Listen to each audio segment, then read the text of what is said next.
This is the most dangerous type of fat. This is the fat that's most correlated with heart disease, with Alzheimer's, with type 2 diabetes. The number one exercise that we know for certain that we are designed to do is walking. We have an epidemic of obesity. Over 200 million people here in this country right now are overweight or obese.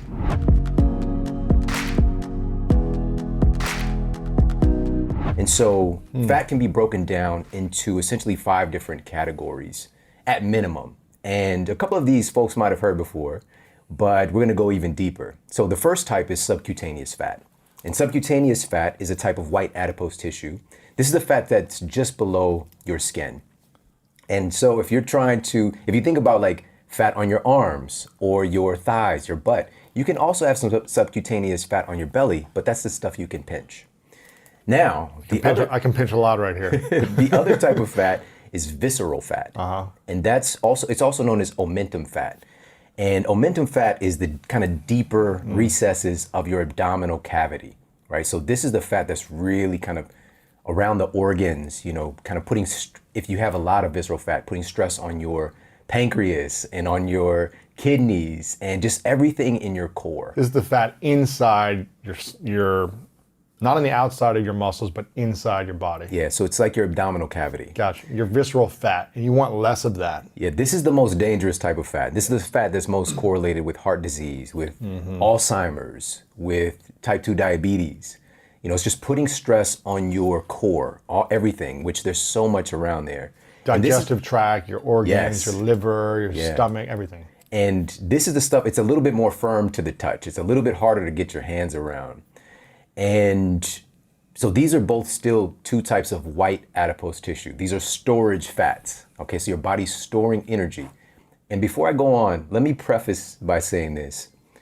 Our fat is actually amazing. It's one of the most important things that have made us the humans that we are today, is our ability to store energy and to go back and utilize that energy. Our fat is programmed to do what we've taught it to do. It's just doing what it's programmed to do. It's very good at it though. And it can be a little bit clingy, so you have to give the right messages, and that's part of the issue. So I just want to make that clear. And fat is also, we tend to think it's like scattered droplets of cells or unhappiness throughout our body, but it's really an organ itself. So fat is an organ. It's an organ. It's an organ that has this interconnected communication. And being that it's an organ, it produces its own hormones. All right, so it's like producing more hormones that encourage more fat storage if it gets out of hand. All right, so I want to preface by saying that. Wait, is it an organ or is it like an organ? It's an organ. Fat is an organ. Yes. Just like, for example. So fat in our body is one organ and it's all connected. From the brain from the fat in my brain to my belly to my toe. Now there's different types of fat communities. Okay. All right. So this is another conversation. I go through all of these. I literally call it the fat communities in Eat Smarter and break this stuff down. So there's another type of fat in the white adipose tissue camp that a lot of people don't know about. It's called intramuscular fat. All right, intramuscular fat. Is this the third type of fat? Yeah. And so this type of fat really works on site to provide energy to your muscles. Now, when I went to school, my conventional education, I really was indoctrinated with an idea that fat and muscle are they have this dichotomy, like they're 2 different things, they're separate, but they actually work together. And intramuscular fat really provides, just to think about what it looks like, if you think about the marbling of a steak, all right, that's that's your intramuscular fat. Now that can get out of hand too, and you can get what we refer to as chubby muscles, all right, with the intramuscular fat. So that's too much white adipose tissue storage on that particular fat community, all right? So these 3 are white adipose tissue. These are storage fats. Now here's what's really amazing, and a lot of folks might know about this next one. We also have body fat that burns fat. So they're not storage fats. These are fats that contribute to the burning of energy. The first one that's becoming a lot more recognizable is brown adipose tissue, all right, or BAT, brown adipose tissue, or brown fat. Now, brown fat, the reason that it's brown is that it's so dense in mitochondria, all right? Mitochondria are good, right? Yeah, mitochondria are really the energy power plants of our cells, really producing the energy. When we talk about having energy, these are the power plants creating that energy. And mitochondria is where your fat actually gets burned. All right. So folks we're taught these like diet paradigms, like how does it work? Where does the fat go? How does it get burned? Your mitochondria actually are the place where the triglycerides get shipped to actually burn them and use them as fat. So brown adipose tissue is brown because it's so dense in mitochondria. Side note, how do I go to bed weighing a certain amount and then I wake up and I lose 2 pounds? Where does that go? Is that just burned through sweat? Is that just mitochondria burning and it's disintegrating into the air? What is happening? This is such a great question. So in Eat Smart, this is the first time in book form, we're walking people through how the process of fat loss actually happens. And it's just, the question should be like, where the hell does fat go? Where does it go? Does it go to you just poop it out? Do you sweat it out? Does it? You've got that. Do I breathe it in? You've got that Thanos keychain. Does it go to another dimension? Exactly. You know what I mean? But what they did, and this was so fascinating, they actually tracked the path of fat getting burned throughout the body and tracked how it actually is eliminated. And so what they discovered was that about 84% of the fat, because, okay, we have to preface by saying this. For us psychologically, in our culture, we tend to think of burning fat, if there's a visual of it, it's sweating. Yeah. Like we're at the gym, we're sweating it out. That's your fat cells crying, having a good breakup cry, you know? That's what we think. Yeah. But in actuality, about 84% of the fat that you lose or that you expel from your body is through breathing. What? Yeah, it's eliminated via your lungs. Yeah, it's carbon dioxide. So no way. So fat about burns 84%. in the body and then it goes into your lungs? It's like transporting through the lung cavity and then you breathe it out? It's an eliminatory organ, you know? We don't think about that. What? We tend to think about like our gastrointestinal tract, our bladder as eliminatory organs, your lungs. And so you breathe about 84% of the fat that you lose comes out via your breath. And about a third of that happens while you're sleeping at night. So you breathe fat out. That's how you burn it. Yeah. How much? Caesar Milan is the dog whisperer. Yes. You're the fat whisperer. Exactly. I burn it in my sleep. So wait a minute. How much fat do we burn through our lungs? About 84% of it. So all of our fat. So if I'm 100 but pounds. this is not just you're breathing. It's all the metabolic processes that take place to create the metabolic kind of offshoots or it just metabolic comes waste. Through the right, mouth. through the breathing. You also do eliminate some of body fat through fluids. So about, somewhere around the ballpark of about 15%, 16 to 14% sweat, and urine, bathroom. Tears. You can even, all of these things are eliminating fat products. Fat Yeah. Is the fat? It looks coagulated when you look at it in your body, right? So how does it break down and then turn into just nothing that you can see? Yeah, it's a very complex and beautiful process. The body is fascinating what it can do. It is. When you're born, you have a certain allotment of fat cells. All right, you can't just indiscriminately kill them. They get filled with more and more energy. It makes the fat cell expand. So what we're trying to do is to get the fat cell to let go of its contents so it can be used as fuel. Right. All right, and so there are two enzymes that are really the head ushers that push the fat contents or triglycerides into the fat cell, or they usher them out when it's time to leave. So one of its hormone-sensitive lipase is the one that comes and gets folks out of the theater. All right, lipoprotein lipase takes the triglycerides and ushers them into the theater. All right, and then there's organs that kind of dominate and regulate what those enzymes are doing. Namely your pancreas is like the mother of two brothers who have two different roles. One of them is insulin, and the other one, its brother, is glucagon. All right, insulin is when you think of insulin, what do you think of though? Eating sugar. Yeah. That's what I think of, because insulin spikes in the body when you eat sugar, right? Yeah, and most folks think of diabetes too. It's like tied into that lexicon. Of course. But insulin is so important for our survival. It's a super amazing. We need it. Yes, you absolutely have to have insulin. And if you're born, in a condition where you have type 1 diabetes and the beta cells in your pancreas aren't even making insulin, like you can die. Your cells won't get energy. So now here's the thing. Insulin's job is to store energy. All right? Yeah, and to encourage all those enzymes and to do their work as well. So when it's out of hand, when insulin is too active, it can be a problem. It's storing too much fat. Yeah, and it can get to a point where there's so much activity with insulin, it's getting overrun and and stressed out that it stops doing its job properly. That's where you get insulin resistance. All right. And then you have something called this kind of instant fat cell creation that can take place with the liver. It'll just start making its own fat as well. So, but we'll circle back to that a little bit later. Yes. But here's the thing. So you got insulin doing its job of fat storage or energy storage. Glucagon does the opposite. It encourages your cells to let go of their contents to be used as energy. But glucagon cannot do its job unless its brother sits its ass down somewhere and Insulin. stops. Yes. So how do you get insulin to stop doing its job? That's what it's all about, man. That's what it's all about. But we don't want it to stop. We just want it to be efficient. Efficient. And now here's another thing. We do know that, as you mentioned, sugar is a big driver of insulin, carbohydrates in general. Yeah. However, Breads, pastas, right? yeah, protein does as well. It incites Really? the activity of insulin at a lesser degree for sure. And even fat, in a kind of backdoor way, does drive insulin function too, or even contributes to potentially insulin sensitivity or insulin resistance.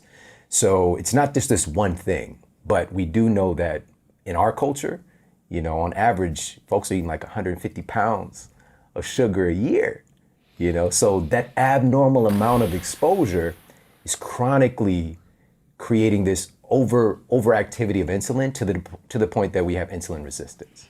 Because 100 years ago, we weren't eating as much sugar, I'm assuming, in Yeah. processed It's foods. not even close. It's not even close. But what is with the life expectancy increases every year, it seems like. We're eating more and more bad things, but we're able to live longer, whereas before we weren't. That's the misnomer, though. We're not necessarily living longer. We're dying longer. We're getting sicker and being able to being stay able alive. Yes. It's interesting. very different. And this is the first generation. We are the first generation right now that is going to not outlive our generations before us. Right? This is the first time we're seeing this downtick. When we're supposed to be seeing folks, well, basically the life expectancy has gone down for the first time in like recent history. Yeah. So we're saying we're not supposed to outlive our parents? Or what do you mean? So we'll just say the life expectancy of the past generation was 80 years old.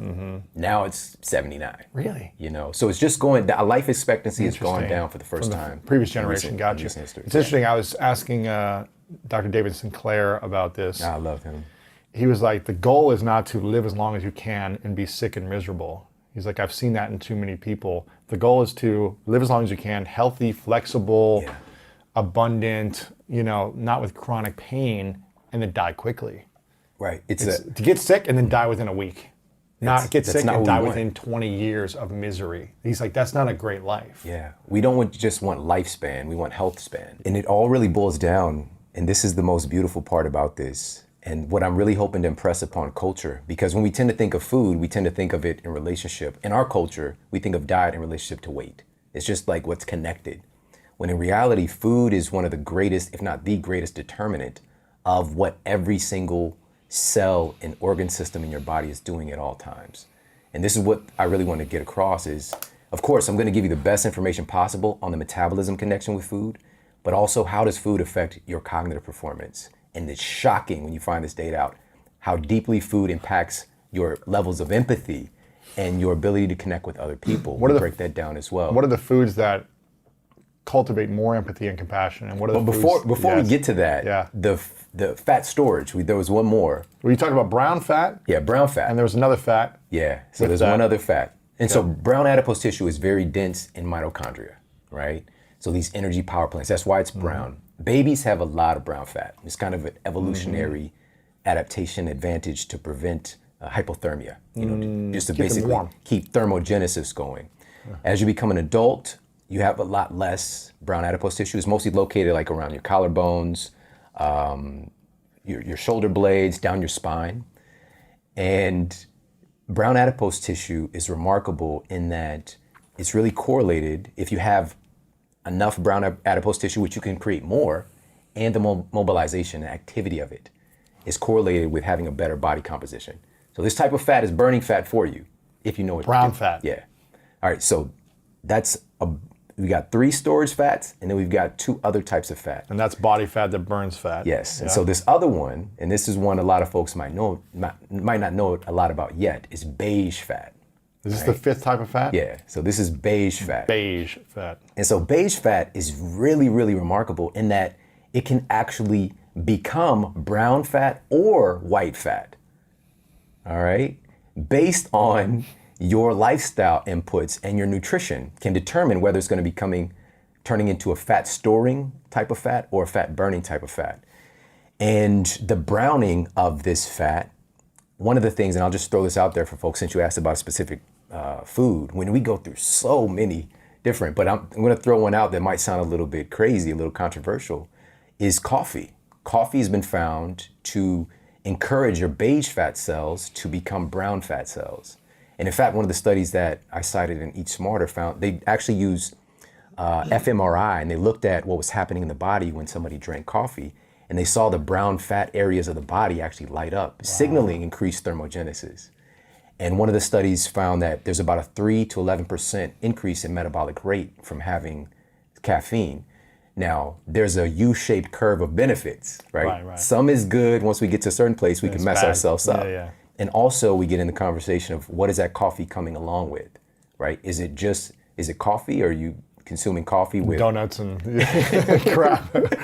And like, these coffee creamers with all these synthetic chemicals. That is not good. And even the coffee itself, are you getting a piping hot cup of coffee with pesticides and herbicides and rodenticides and these toxicants that damage these hormones related to fat loss and fat storage and create kind of dysbiosis in the gut? So there's a big conversation there, and we dive into all these pieces to see like there's so many wonderful things that we have access to, but in our culture, we've been a little bit led astray. And it's not that coffee is inherently good or bad. It's been utilized by humans for centuries, but it's the quality and how you're going about it that can make all the difference. And the quantity probably, and yeah. Yeah, and so just going back to your original question, when we're targeting that, the belly fat specifically, and this is something that is not talked about enough. It's really about encouraging and optimizing the hormones related to fat storage and fat burning, right? And this gets into the conversation of calories, because we tend to be very calorie focused as far as if we're trying to lose weight or we're trying to lose belly fat. And it's not that calories don't matter. I want to make that clear. I want to preface with this. But when I was in my nutritional science class in college, the king, the monarch, the warden of diet is calories. And I say warden intentionally because it gets into this kind of prisoner mentality. Yeah.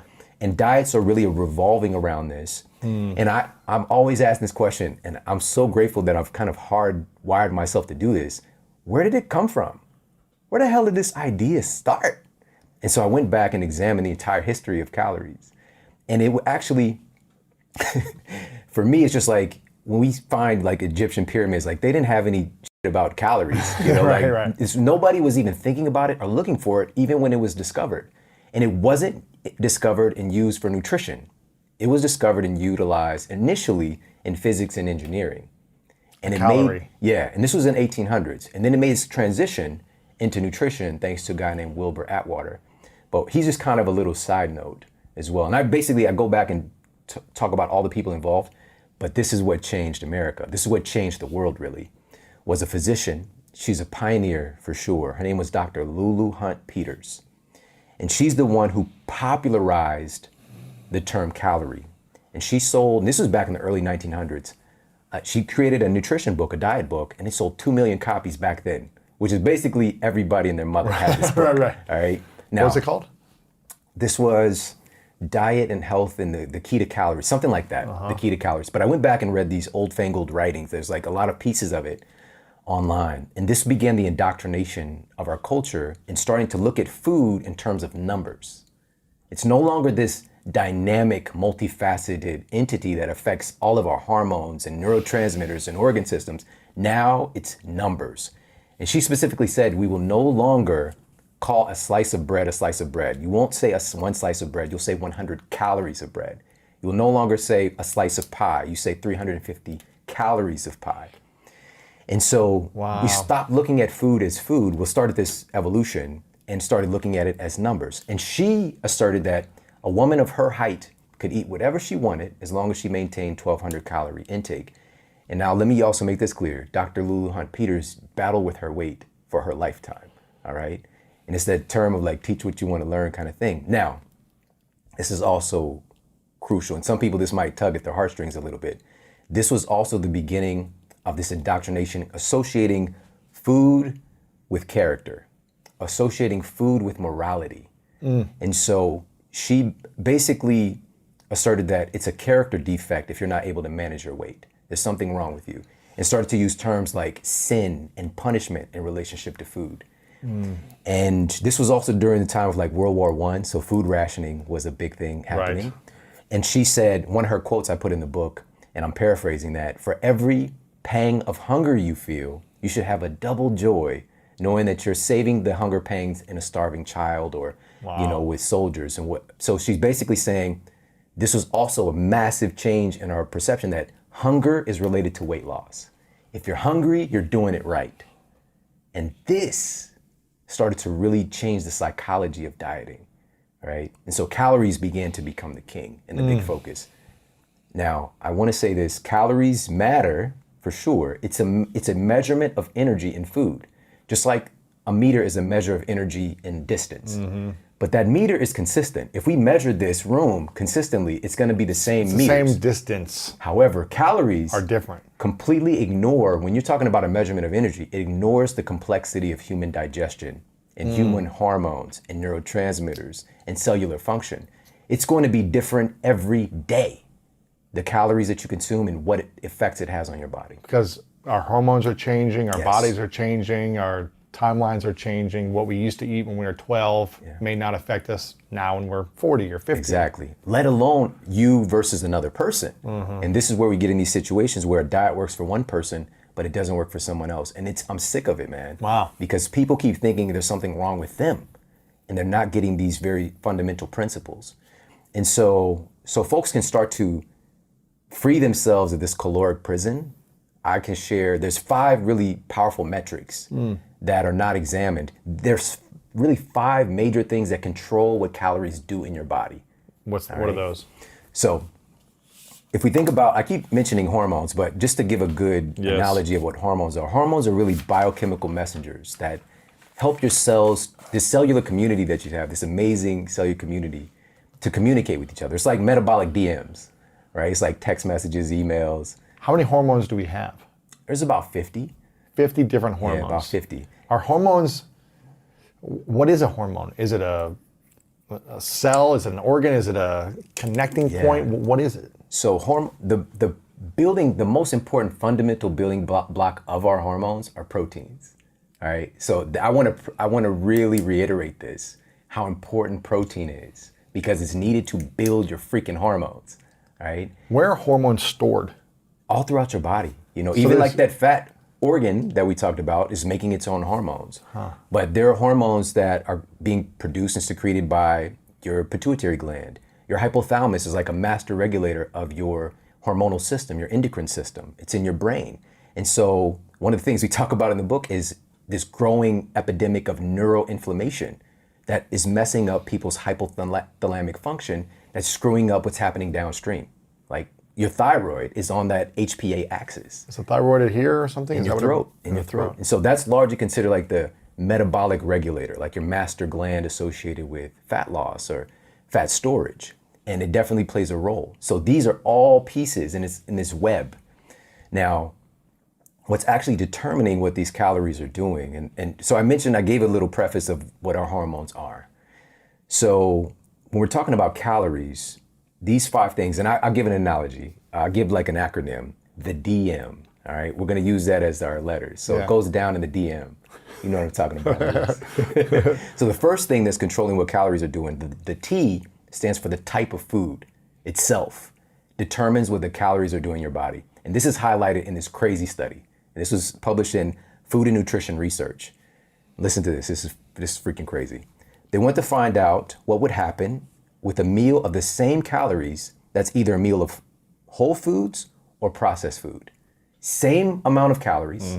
So a bowl of cereal and some fruits and vegetables. So what they did was they had sandwiches. And so one set of folks got the sandwich that was considered whole food sandwich, which was whole grain bread and cheddar cheese. The other folks received the processed food sandwich, which was white bread and American. cheese product, right? Oh, no. And that's Kraft, Yeah. Kraft slices. That American it's cheese not tastes legally, so good, they but can't call it cheese. And so here's what happened after, and I love this study because they tracked the pathway of calorie burn, their metabolic rate, and what happened when they ate these two respective sandwiches. After they compiled the data, the folks, even though the calories were the same, the folks who consumed the processed food sandwich had a 50% reduction in calorie burn after eating that damn sandwich. 50% reduction. Why is that? Because the body, so this gets into some of the other things we'll talk about, but that the processed nature of those foods created some metabolic dysfunction and some confusion for your endocrine system. Oh, man. And your nervous system and all these, the cellular community, that communication. So now the body is less apt to let go of that energy. It's confused. It's trying to hang on to it. All right. Now, what are most folks eating? Processed foods. All right. So it's literally changing the way their body even associates with calories. And they're trying to count these damn points and not understanding that the very nature of how their body's operating is skewed. So that's just the T. That's the type of food. All right. So the H is how the food is prepared. Has a massive impact on what the calories do in your body. So You mean whether it's cooked, whether it's raw, whether it's stir fried? I don't know. Like, all of that. Really? Exactly, yes. So to give a good example, if you think about spinach, right? Spinach, a lot of folks, of course, consider it's a healthy food. Popeye was like knocking it down in a can. I don't know have you ever had spinach out of a can? no. It must have been tough times. But so spinach is this is a good one because these green leafy vegetables, there's nutrition that's locked inside the cell wall. Mm-hmm. And you have to basically crack open the cell wall to extract the calories and some of the nutrients. And as the spinach gets older, that's why there's baby spinach. Mm-hmm. And as the spinach gets more mature, the cell walls become harder to break into. All right. So just right off the bat, baby spinach versus the same quantity of mature spinach, you're going to get more calories out of the baby spinach. Is that better for you or? This is not about better or worse right now. This is just like understanding there's some other stuff happening. Interesting. Okay. Now, but here's another thing. Cooking the spinach too breaks down the cell wall. So regardless if it's a baby spinach, cooked spinach, a mature spinach. And when this happens, it also, the density of the spinach. Like you've seen it. You can shrinks. A whole bag. Comes this little teeny baby teaspoon, right? It's just understanding how the food is prepared changes what calories do in your body. Interesting. So if you're cooking spinach, it has less calories in it. If you're cooking spinach, calories become more available. So what does that mean? When you consume it, your body's consuming more calories? It's able to extract more of the calories when it's cooked. So if it's raw, it's got less calories, a little bit less. Less that you can extract from it. In general, these are minutia. Yeah. These are small things, but they matter. So this gets into the conversation of what food is. And so even when we talk about calories, the way that this was initially kind of brought to the forefront, they used something called a bomb calorimeter, all right, a bomb calorimeter. And what they do is they took the food and they put it into a box, and they put that box into another box that's filled with water. And then they would burn the food with electrical energy to find out all of the available calories that were in this food that was used to heat the water up. Mm-hmm. And so once they did this, they were like, okay, there's 200 calories in this particular food product. The problem is you might be the bomb, Lewis, but you're not a bomb calorimeter, all right? Your body is very different. There are indigestible components of that food, for example, whereas the bomb calorimeter is basically saying all the calories that are here when you don't absorb all the calories in the food that you eat, okay? Mm-hmm. So this creates this schism, all right? So those indigestible components they're gonna be more in raw spinach. You're not gonna digest as much. Yeah. I hope that makes sense. Yeah. So you're not gonna digest as much and you're not gonna pull as many calories in. However, there's bioavailable micronutrients that you're gonna get. It's not that raw spinach versus cooked spinach is good or bad. It's just there's different ways that it impacts your body. Sure, right? sure. So that's how the food is prepared. Yep. Types of food, how it's prepared. Right, so the DM, it goes down in the DM, all right? The next one is the E, and the E stands for energy exchange. Now this one here, this is something folks might have learned about a little bit in school. I know I did in my university class. However, I don't think we really get this. it costs energy. It costs calories to digest calories. Your body uses calories to digest calories. To burn or digest the calories. To produce the Chew. the saliva, to chew, to swallow. To the intestinal wall, Yeah. like everything, right? To It's churn the processing. stuff, to produce stomach acid, to move it, to take the food from your gastrointestinal tract through your small intestine and move it through into your bloodstream and move those cells, those nutrients to your brain, to your eyeballs, to your toes. How much do we burn from one meal? From eating, chewing, to eliminating?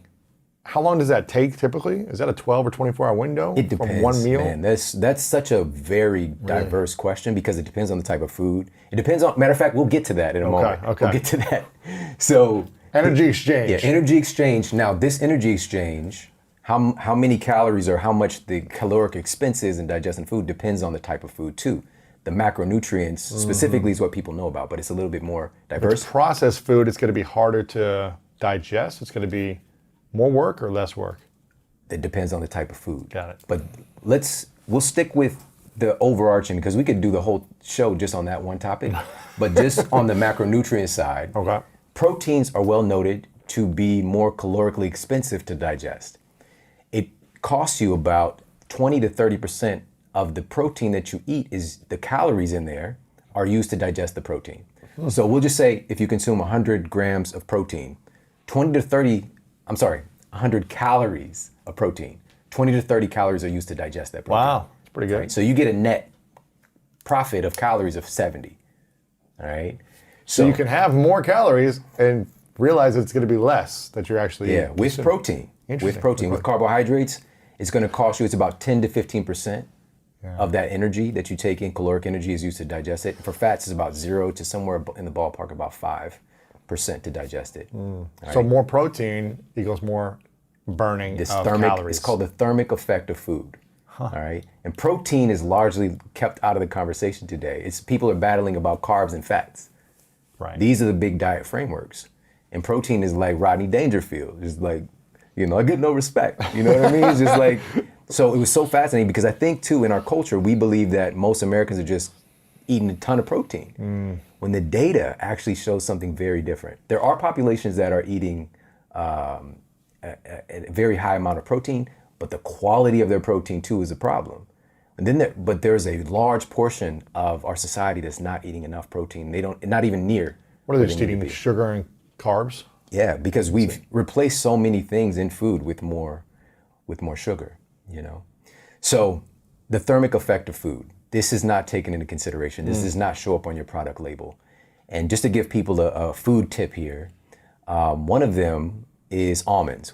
Almonds is a really great example. And there was actually a study that was done and they was looking at basically saying there's a discrepancy in the Atwater system of caloric. So what you see on the back of a product label, companies are not using a bomb calorimeter anymore to measure calories in their food. They're just doing some math. Right. All right. They're just like, okay, there's 4 calories per gram of protein, right? And they're just doing some math. All right. So that's the Atwater system. But what they found was that even though it might be 170 calories of almonds you're consuming, that's on the product label, in actuality, you only get a net caloric intake of 129 of those calories. All right. Say it one more time. On the 170 calories you're consuming of almonds. Yeah. You're actually only getting 129. Because you're burning. Yeah. The There's other energy being used. There's a thermic effect of food, right? So almonds are great. Now, is that true for everyone, or is that based on your hormones and your metabolic rate? That gets to the next one. All right. So the THE, so it's going down in the DM. All right. The DM. So the D is digestive efficiency. All right. Digestive efficiency.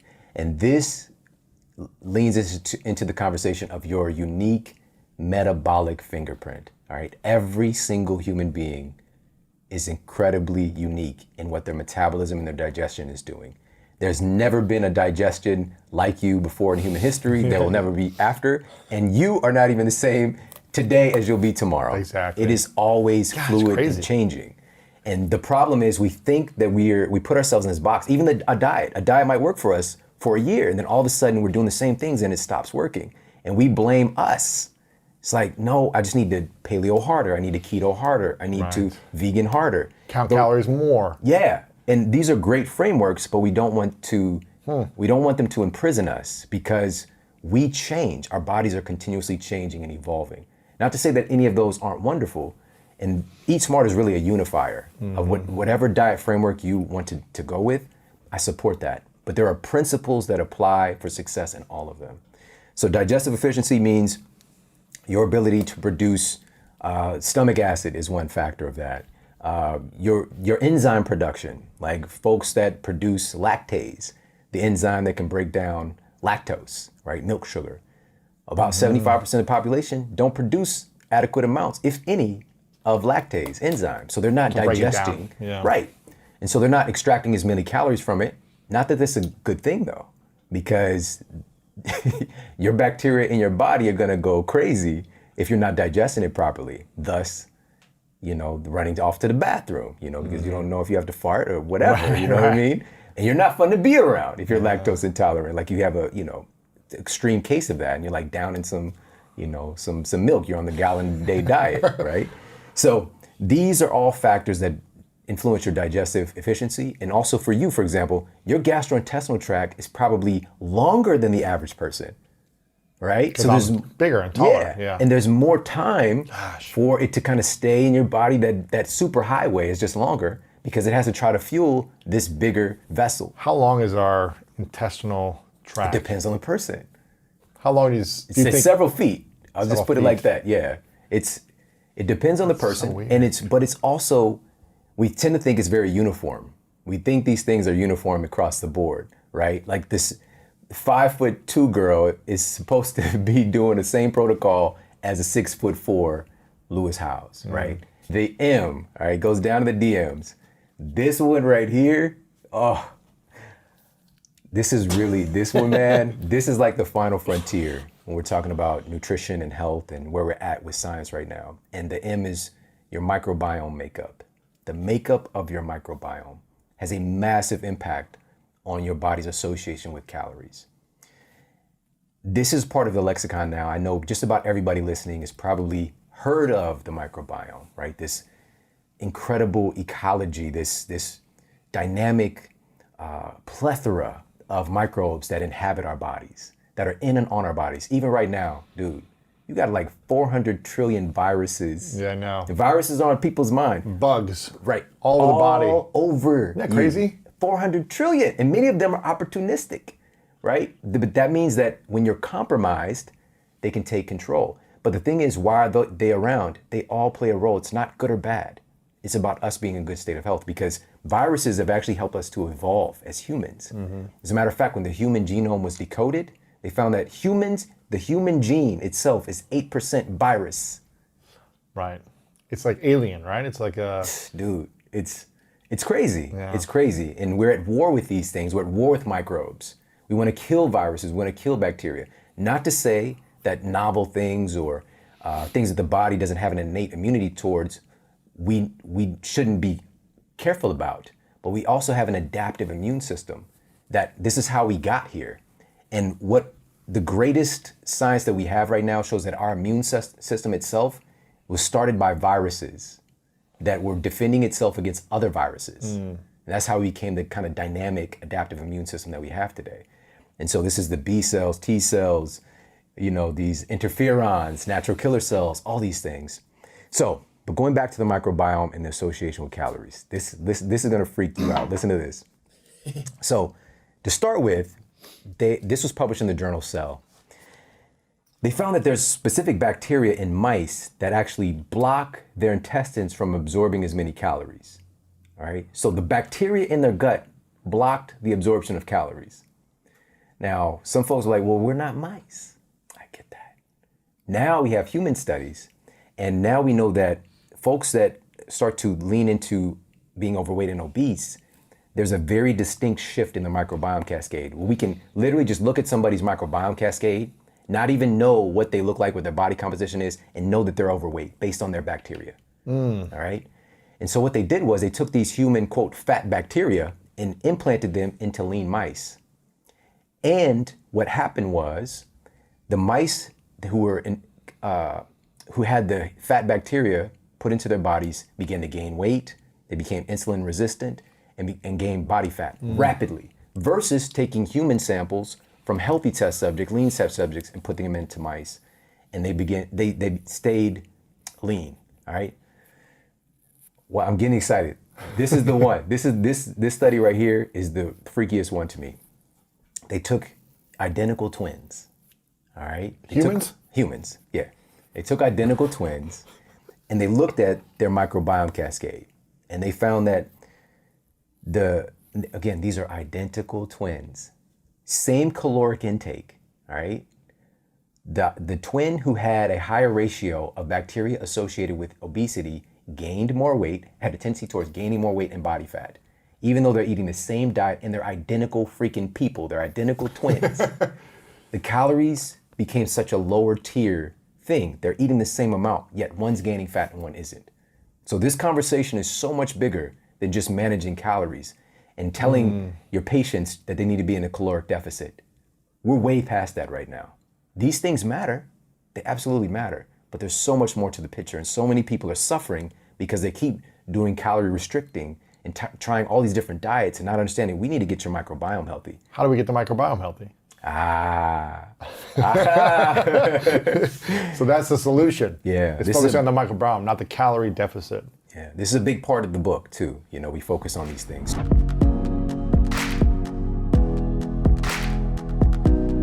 So today's episode, we're talking about the surprising health benefits of walking.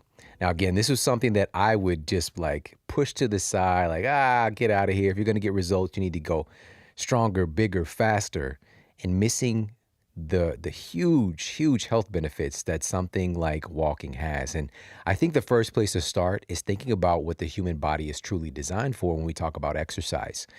And this is just really a observational, obvious thing that we probably don't think that much about, which is our bodies are capable of some amazing feats. Now, if you take an exercise like a barbell squat, great, absolutely amazing for so many aspects of our health, from anabolic hormone secretion to obviously building muscle. You know, squats are just popping today because of the squat booty phenomenon, all right? The squat booty is in right now, all right? It's so hot right now. And squats are just the big kind of exercise that's getting a lot of love today, where, of course, there's people that have been doing squats for decades. It's like, I told you guys, this is how you get the squat booty. It's not from doing donkey kicks. And no disrespect to donkey kicks, but nothing compares to these big movements like the squats, like deadlifts and things like that. So the question moves to taking a barbell with 200 pounds, 300, 400 pounds, and putting it across your back and dropping your butt to the floor, up and down for a few reps. Is that natural? Is that a natural human movement? We can do it, and it has a lot of great benefits, especially if you're doing it correctly. But are we designed? Is this something that our genes are expecting us to do, to go in this repetitive motion up and down? Is this something we would see replicated in nature? Nah, not really. Not really. But today we have to manufacture and create a virtual kind of a similarity of things that we would see through our evolution, because our ancestors would lift heavy things occasionally. They would move fast occasionally, but mainly they did a lot of walking. So I'm saying this to say, I love squats. No disrespect to squats, but are we truly designed to do that? No, not so much. The number one exercise that we know for certain that we are designed to do is walking. That's what our human physiology is for certain designed to do. And the more that we can really start to open our minds and embrace that and realize, like, wait a minute, this is the thing we're designed to do, and we're not doing that much of it anymore, that might be a problem. And we might be missing on some very strong benefits. And I know there's going to be an argument in our mind about the time requirement of how much value are you getting from walking versus doing all this other stuff. And we're going to settle that at the end of the show when I give you some really powerful implements that you can utilize with walking that can totally transform the game for you, to help you to leverage your time so you get the most out of it. And it's going to be amazing. All right, so first, let's start with a conversation about how we got to this place where walking it's missing a lot of love. Now, hundreds of thousands of years ago, before humans learned how to ride animals for transportation, they walked everywhere. If you're going to move locations, if you're going to find food, if you were going to do anything, you were going to be walking. Now, that changed when humans learned how to utilize other creatures. Now, can you imagine the first guy who tried to ride a horse? Just think about that. Like the first guy was like, I don't know what his name might have been, Tatanka or something. I don't know. But he goes over and is like, and his friends are like, no, don't do it, bro. Don't do it. You're going to die. Like the horse is going to.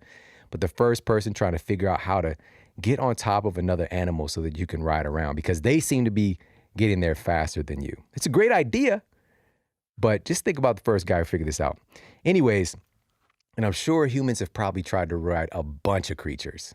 I'm sure like a giraffe is definitely, like everything. Matter of fact, ostriches. Humans ride ostriches. I don't know if you guys have ever seen this. There's actually an ostrich race, all right, where they all get lined up like horses in their little cages, and then the gun shoots and they ride. Little jockeys are like on those ostriches. It's the craziest thing you could ever see. And the names of the ostriches would be like Flightless Frank or like Long Neck Louie or something like that. But again, humans have tried to ride a lot of different creatures and find ways to get to where they're trying to go faster. And that's all good. That's all good in trying to be more efficient. But again, somewhere along the lines, we lost the benefit that our genes were expecting of us in movement. And so today, I really want to point our locus of focus to the true benefits of walking and why this really matters so much. And I want to start with weight loss, because this is one of the things that when we hear the word exercise, we tend to think about for the purpose of a physical change, even though it's so much more than that, as you're going to learn today. But if we look at the study, and this was a Canadian study that found that women who walked briskly for about an hour a day decreased their belly fat by 20% after just 14 weeks without, now listen to this is the most important part, without changing their diet habits. 20% greater loss in belly fat without changing their diet by walking. Wow, that's pretty remarkable. And the reason that I love this so much and really today creating this content around this topic is that it's such a low-hanging fruit. We can have a lot of different reasons why we don't do certain types of exercise. For myself personally, being diagnosed with degenerative bone disease and degenerative spinal disease when I was just 20 years old, I thought it was a wrap for me ever doing squats and deadlifts. And I had this construct in my mind that it just wasn't possible for me anymore. Now, today I know far better, and having completely reversed the condition as a prerequisite, but I truly feel that doing some of these movements actually helps to reverse some of the chronic issues we have with our back, specifically lower back problems, because we're not utilizing our lower back. And learning how to deadlift and things like that can be very, very useful. But many of us are in a position where, and by the way, I'm not saying that if you're dealing with an acute back problem right now, don't go and try and deadlift 225, all right, or whatever. What I'm saying is, wherever you are right now, we need to do what we can do. And walking is such a low-hanging fruit. It's something that we all have access to. You don't need special equipment. You don't need like a special track or machinery or whatever. You just go outside and walk. Shoes or no shoes, whatever. Like, you don't need very much to just go walk, right? And so again, being a low-hanging fruit, I think it is valuable for your friends and family to get their hands on this information as well. So make sure to share this with them so they can know about some of the benefits with walking and some of the things they can do regardless of where they are with their health and fitness right now. So now let's shift gears and talk a little bit about something else related to belly fat specifically and weight loss, which is managing our blood sugar. Now, there was a study conducted by George Washington University School of Public Health and Health Services that found that walking after a meal significantly blunts the rise in blood sugar. Now, the study's lead author is Loretta DiPietro, and she's a professor and chair of Department of Exercise Science. And she said that, quote, when you eat a meal, you wait half an hour and then you go for a 15-minute walk. And it has proven to be effective in controlling blood sugar levels. All right, so you can literally help to regulate your blood sugar. And many of these studies that I came across, as effective as taking certain forms of anti-diabetic medications simply from walking. Simply from walking. How many diabetics are truly getting educated on how they can manage their blood sugar without medication? They're just not, because that's not the treatment tool that most doctors have close access to. They're not looking at this kind of information, and it is what it is. It's not that they're bad people. They're just teaching what they've been taught to do. If the patient is dealing with this level of blood sugars, we might need metformin, we might need some insulin, whatever's going on, instead of looking at the lifestyle factors that created the issue in the first place. And one of those big issues is many of us are not walking that much anymore because, truth be told, we just don't really have to. But today is about, again, getting inspired to have this implement in your day somewhere. And if not something that you have your eyes on the prize to implement later on, maybe you're in love with what you're doing right now as far as your exercise practice. But I promise you today, you're going to get some things to really make you consider adding this to your repertoire. Now, in that study specifically, they found that a moderately paced walk after a meal worked as well as a 45-minute walk once a day. And this was looking at adults with pre-diabetes already. All right. So saying I don't have the time to do like a full 45-minute walk, well, you don't have to, because this actually works better by you simply, again, have a meal, wait about 30 minutes and go for a quick walk. 10, 15 minutes can help your body to really regulate your blood sugar. And what the lead author said is that walking is beneficial because the muscle contractions help to clear your blood sugar. It helps to clear the sugar, the glucose that's in your blood. And now researchers at Harvard Medical School found that women who did at least 30 minutes of daily walking slashed their risk of diabetes by 30%. 30-minute walk, 30% slash in your risk of diabetes. And it's really that simple. But are we doing this? Are we taking advantage of this? Do even people know this? That is the thing. And so today, again, it's really about putting this all together for ourselves and truly understanding the benefits and why this works. So the researcher mentioned that this helps to clear the glucose from your blood by that movement, those muscle contractions, rather than just kind of being stagnant. And when it comes to diabetes specifically, in the relationship to weight loss, belly fat, we've talked about this before on the show, and I'll put a link to the Diabesity episode that we did a while back, so make sure to check that one out. But essentially, when your cells start to become resistant to insulin, to glucose getting into the cells because it's been bombarded with so much glucose, what's going to happen is these molecules, this glucose, is going to get shipped to your liver, and your liver is going to do this process called lipogenesis, which literally means fat creation. It's going to make fat out of all of this glucose because it's not getting stored in your cells properly. That's what one of the hallmark pieces insulin resistance is with diabetes. And now this lipogenesis is going to preferentially get stored on your belly. So you're literally manufacturing belly fat when you are insulin resistant, when your body is not handling blood sugar properly. That's why this matters. That's why this is related to weight loss. And that's why this is also related to reversing the symptoms and also, of course, prevention with diabetes. So on that note, let's shift gears and talk a little bit about something else with the blood that we talk about, not just blood sugar, but blood pressure. One of the first things I came across was a study done in Korea that looked at what the impact of walking 40 minutes a day would have on blood pressure with people that are hypertensive patients or even pre-hypertension as well. And what they found was really surprising. They were able to essentially regulate their blood pressure and drop it a significant amount of points simply by getting in this daily walk. So the researchers measured the men's blood pressure in the study following a 40-minute brisk walk and also did 4 10-minute walking bouts as well. So 40 minutes at one time and also breaking it up into 4 segments. And so, by the way, what does this mean with a brisk walk? We're talking about 3 to 4 miles per hour.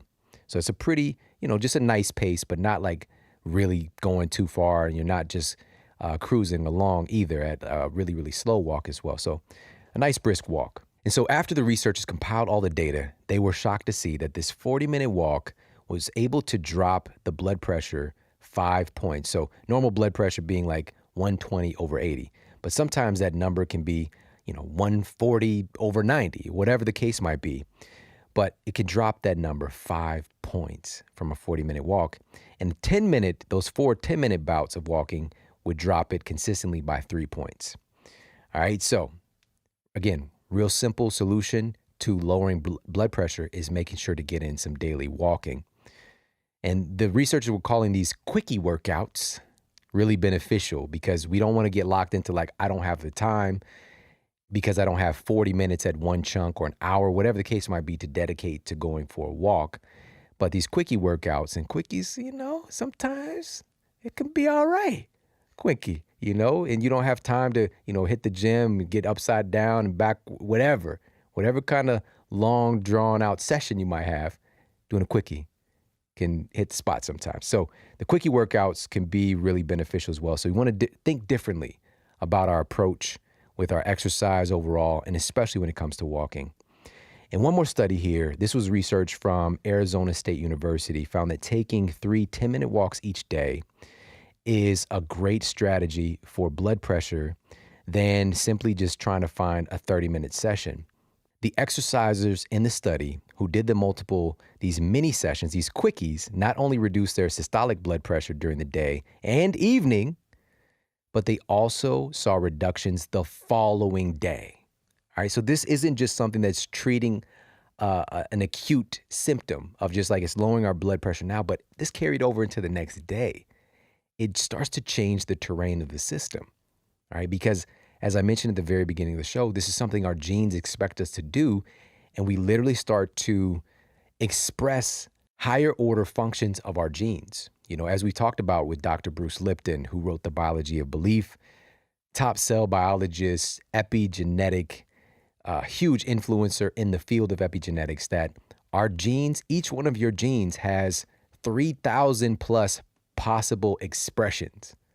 So it's not that our genes are set, like you have to have this thing happen.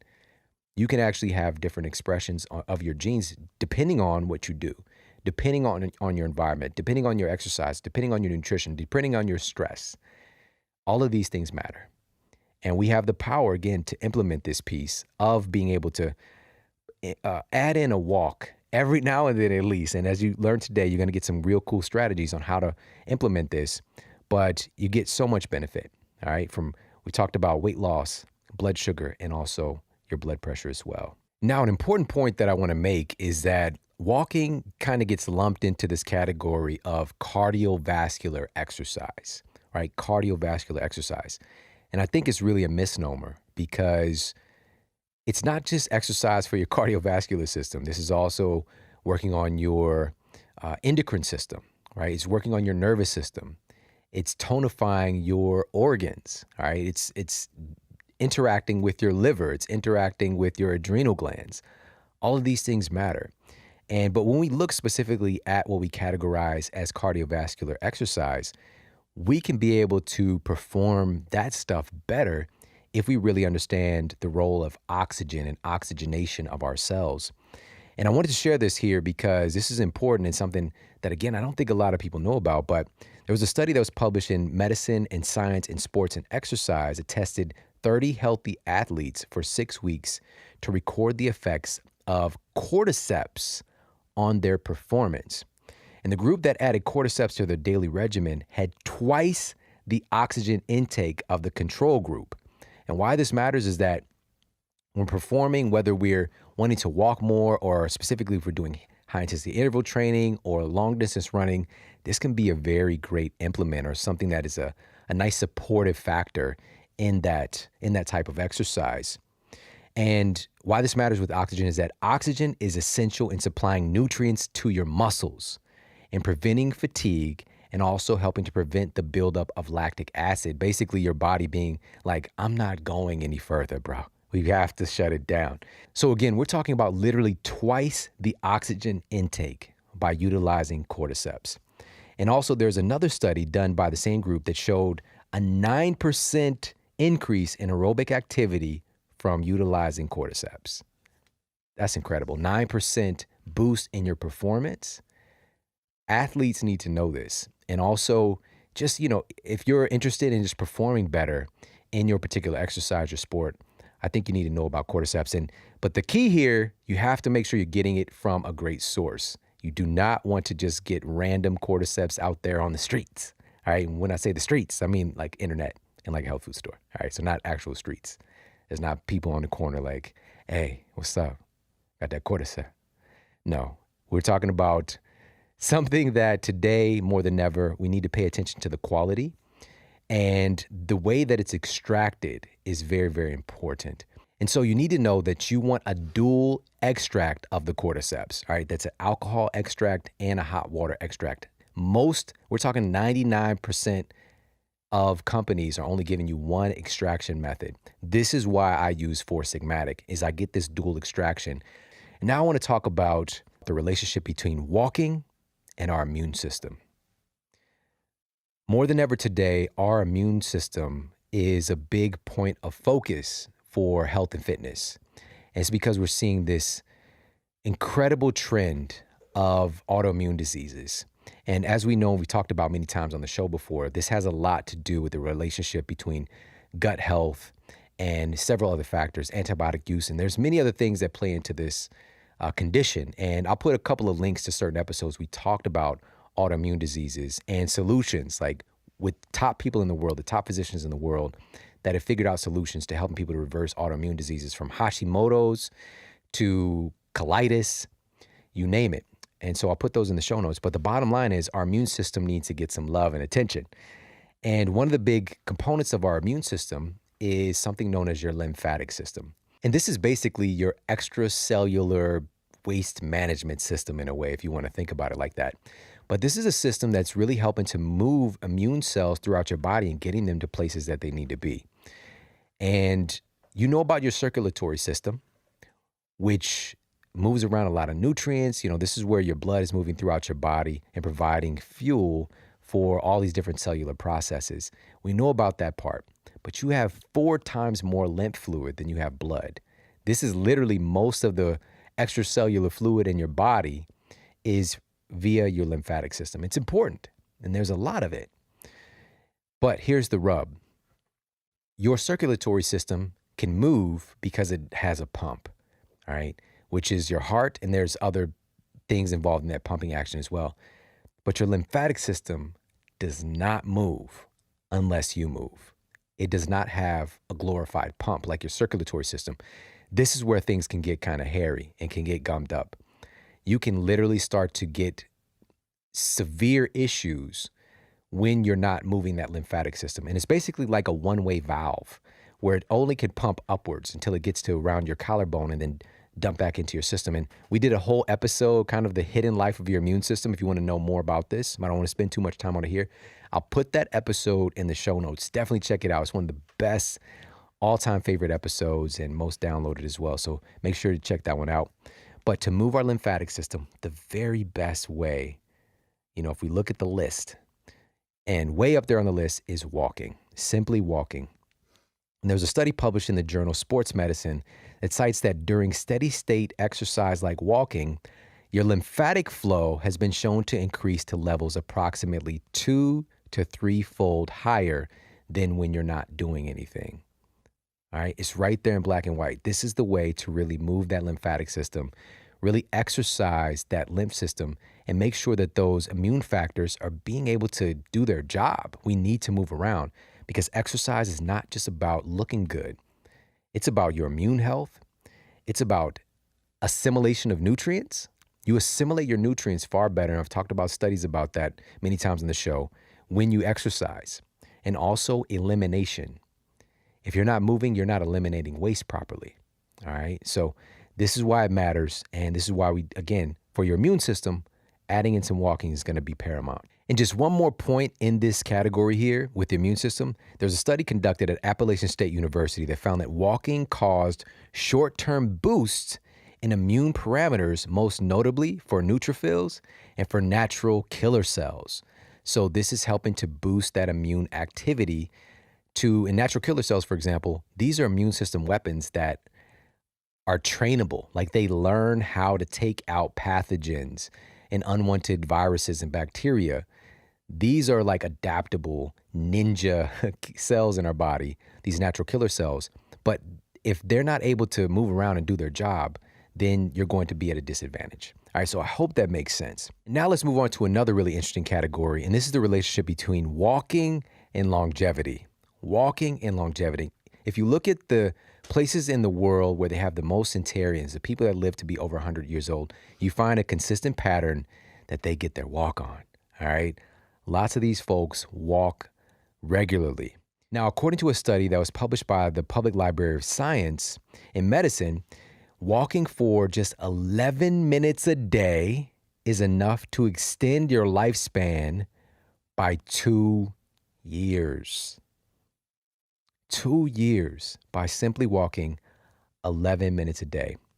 Meanwhile, research from Australia's University of Sydney has found that swapping 1 hour of sitting each day for 1 hour of walking can slash your risk of early death by about 14%.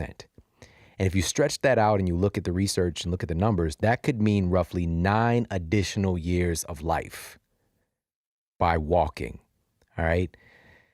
It's right there in black and white when you look at these studies, and it's kind of shocking that you don't hear more about walking.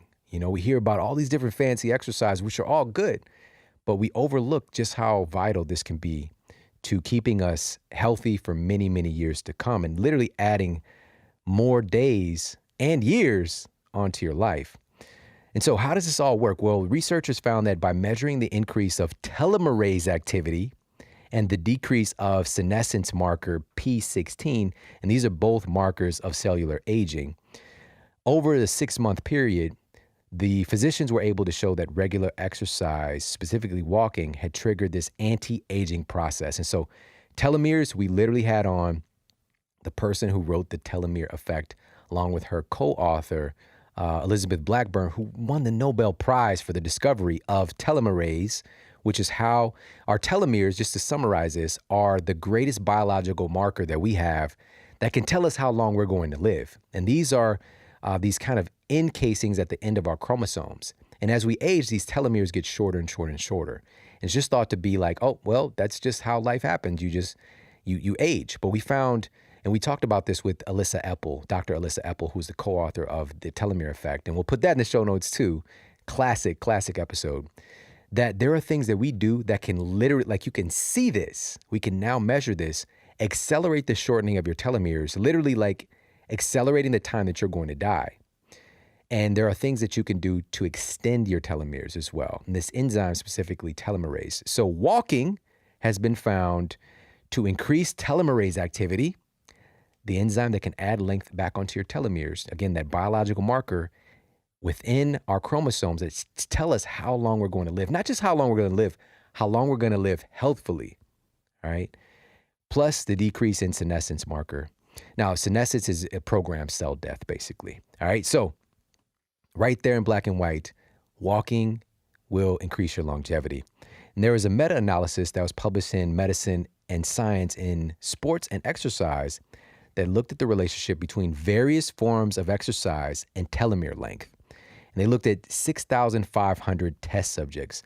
And the 3 different categories of exercise were strength training, walking, and running.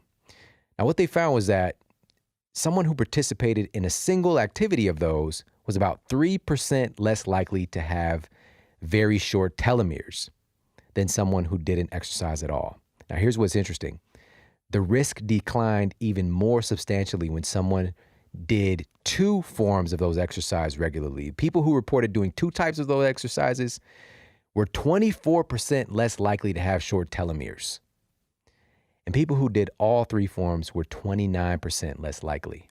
So just if you have 2 of those, walking, strength training, for example, that is a huge, huge benefit in protecting your telomeres and keeping you younger longer. All right, so just thought that was really cool and something valuable to share.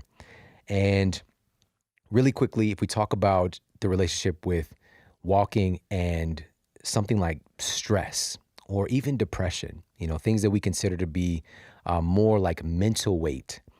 If we look at what's going on when we're walking versus doing other kind of higher intensity forms of exercise, we're seeing more of an activation of your parasympathetic nervous system. This is the, quote, rest and digest system versus the activation of your fight or flight sympathetic nervous system. So walking helps to kind of shift gears in your body, and it's a less stressful form of exercise. It's movement, but it's less stress. And so it's cultivating the production and release of endorphins and enkephalines, but also more of a parasympathetic tone for your system, which just helps to relax you and make you feel good. So it's a great reliever for stress, but also, and there was a new study, and this was published in Mental Health and Physical Activity, that found that walking may be an effective treatment for alleviating mild depression. An effective treatment similar to that of pharmaceutical drugs that are utilized for mild depression. Again, this is for mild depression. We're not talking about more chronic cases, but this is something, if this is good for one thing, it's probably good for a lot of other things. So it's important to keep that in mind. And moving forward, again, we have this in our utility belt. If we're dealing with a lot of stress, if we're dealing with symptoms of depression, if we're dealing with symptoms of blood sugar disorder, how often are we walking? I think it's, again, something that we need to start to pay more attention to, and hopefully today's episode is a catalyst for doing so. And so the last category that I want to talk about, because we could talk about pretty much any chronic condition that you can name and see a wealth of different studies that are relating walking to improving the symptoms, if not even reversing and preventing certain chronic illnesses. But I wanted to talk about energy. I want to talk about energy because this is something people come into my clinic very frequently over the years, and they would say, Shawn, what can I take for energy? What can I take? What can I take for this? What can I take for that?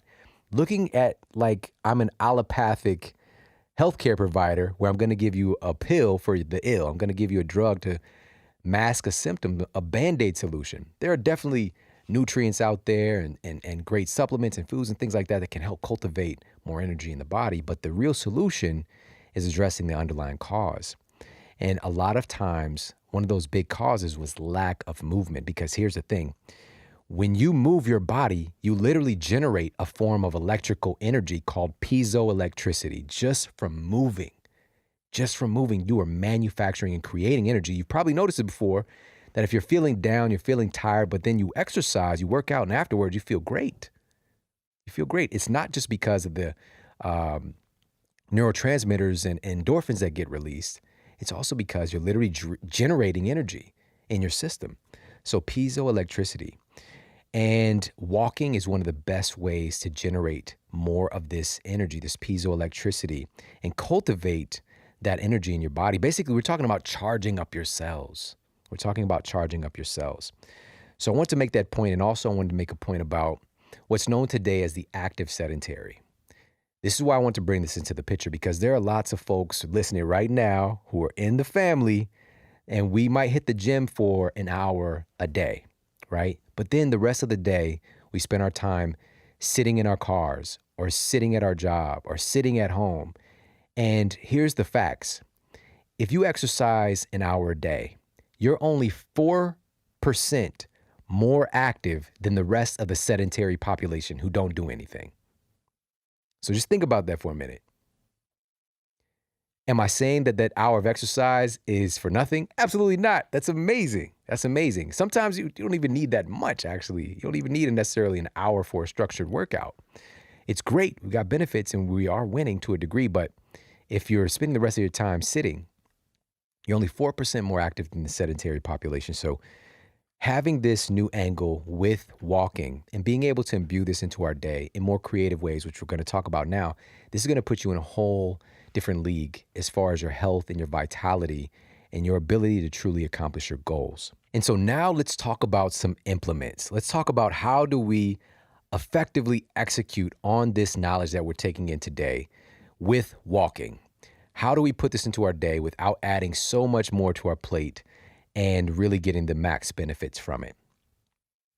Well, number one, I want you to be aware of high intensity interval training in regards to walking, because the research clearly indicates that when you are walking, if you actually change your speeds while you're walking, you actually will be burning more calories simply by changing speeds. Now, this sounds really interesting. And for a lot of us, we overlook something like this because and the research shows we have a pace that we generally walk at. Each individual has a walking pace. And you notice if you're going slower or faster than your natural walking pace. So if you can consciously engage with that and start to change your pace, where you're walking faster at some points and walking slower at some points, you're kicking up your rate of calorie burn. All right. So do something called interval walking. All right. Interval walking. This is one implement. And by interval walking versus just going out and walking for 30 minutes, you can get the same benefit from walking 20 minutes if you're changing speeds. And walking fast, maybe you walk fast for 1 minute, then you walk slow for 2 minutes, right? Or at a normal pace, like your normal walking pace, but then you walk really fast for 1 minute and you alternate back and forth. That's getting your body to shift gears in how it's utilizing fuel in your body. It's getting your body to shift gears in hormone productions to help you to accomplish these different speeds. All right, really fascinating stuff, but interval walking, if you want to be really efficient and effective with your time, you can do interval walking. Now, myself personally, I just love to do that steady state walk because I'm implementing some of the other things that we're going to talk about. And I'm not too concerned about interval walking, but it is one of those tools that you can utilize to get the most bang for your buck. For me, and this is another implement here for you guys, is to learn while you burn. Learn while you burn. During a walk is a great time for you to really focus on your personal development, your studies, whether it's in the field of nutrition and health and fitness, or whether it's in the realm of your career. Maybe it's, consuming an audio book or a podcast that has to do with something in your field, right? So this is a great time to put on your headphones and listen to an audio book or listen to a podcast that can really help to elevate your mind while you're elevating your body. All right. So learn while you burn. This is an efficient way to do this, an effective way to leverage your time, because maybe you're listening to your audiobook or podcast, while you're just kind of kicking back, or maybe you're cleaning the kitchen. I don't know, whatever the case might be. Those are all great, but this is just something where you can get a little bit more in. You can get a little bit more in, or you can swap out a different time that you're just, maybe sitting around, and get out and do a little 20-minute walk and listen to a podcast while you're doing it. All right. And I know some people right now are actually walking while listening to this, and a big shout out to you. And this is also another place where you can walk while still getting some work done. All right. You can do a walking meeting. All right. You can pop on your earbuds or whatever the case might be, and you can make some calls. Maybe it's some sales calls. Maybe it's meeting with your team, whatever the case might be. This is a great opportunity to do something like that and to knock out a couple of things at one time. And I was just talking with a friend of mine recently, Eric Thomas, aka ET, who's been on the show several times, #1 motivational speaker in the world. And if you missed those episodes, I'll put them in the show notes for you guys. Got to check it out. But we hopped on a call, and immediately we were just doing some work together. And it was a webinar type thing. And I called him right after, and I could hear he went from being in a stationary place to immediately when he got on the phone, he put on, I guess, his headpiece, or he just grabbed his phone and he started walking around his neighborhood. All right. That's what he does. When he gets on calls, he goes and he starts walking around. All right. So this is something you could make it like an automatic connection, right? It's a neuro association. I get on the phone, I get up and walk.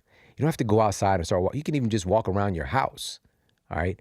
But this is a great opportunity for that. Okay. You can still get work done while you're walking. So here's some other implements is to get more bang for your buck, especially, if you're an athlete, again, like my mindset was like, I'm not walking, bro. But you can actually up the ante and make this a little bit more challenging. Throw on a weighted vest. All right. Put on a weighted vest and go walking.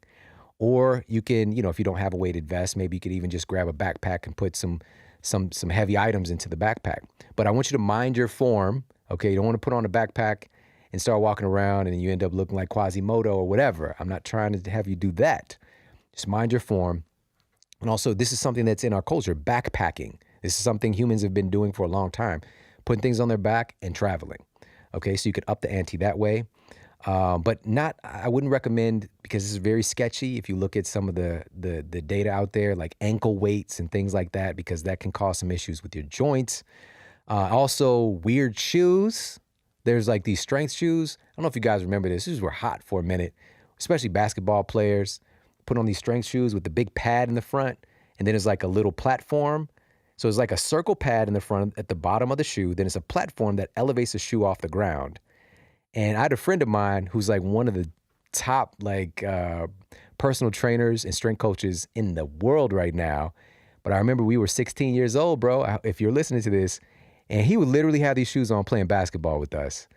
And he looked like a fool, FYI, and his performance went down, I'll tell you. But he got used to it, and he just was like, yeah, these are hops. I think they were called strength shoes, and they're supposed to make you jump higher, whatever. Yeah, I still jumped higher than him. No disrespect, bro, but you don't have to wear strength shoes, okay? Also, the shapers, all right, the shapers, come on now. All right, fashion forward, probably not too as well, no disrespect, but there are no fancy shoes that are gonna make the walking more beneficial. And what those are called, like with the huge big soles, these are called maximalist shoes, right? The big minimalist shoe movement has happened, and that makes some sense.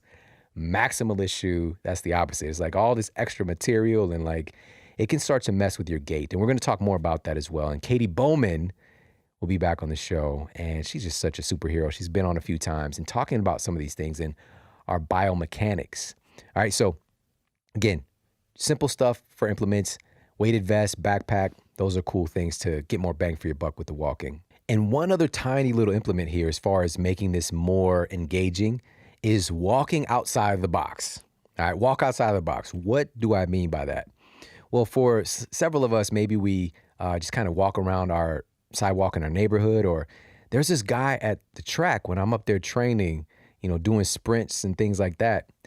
He's an older gentleman, but he doesn't just walk the track. He's like going zigzags up and down, walking across the field, coming. It's the craziest, amazing thing you've ever seen. Even when he's talking to a friend, like he bump into another guy and they'll be talking and he's zigzagging like across and back while the other guy's walking straight. And it's just like, what?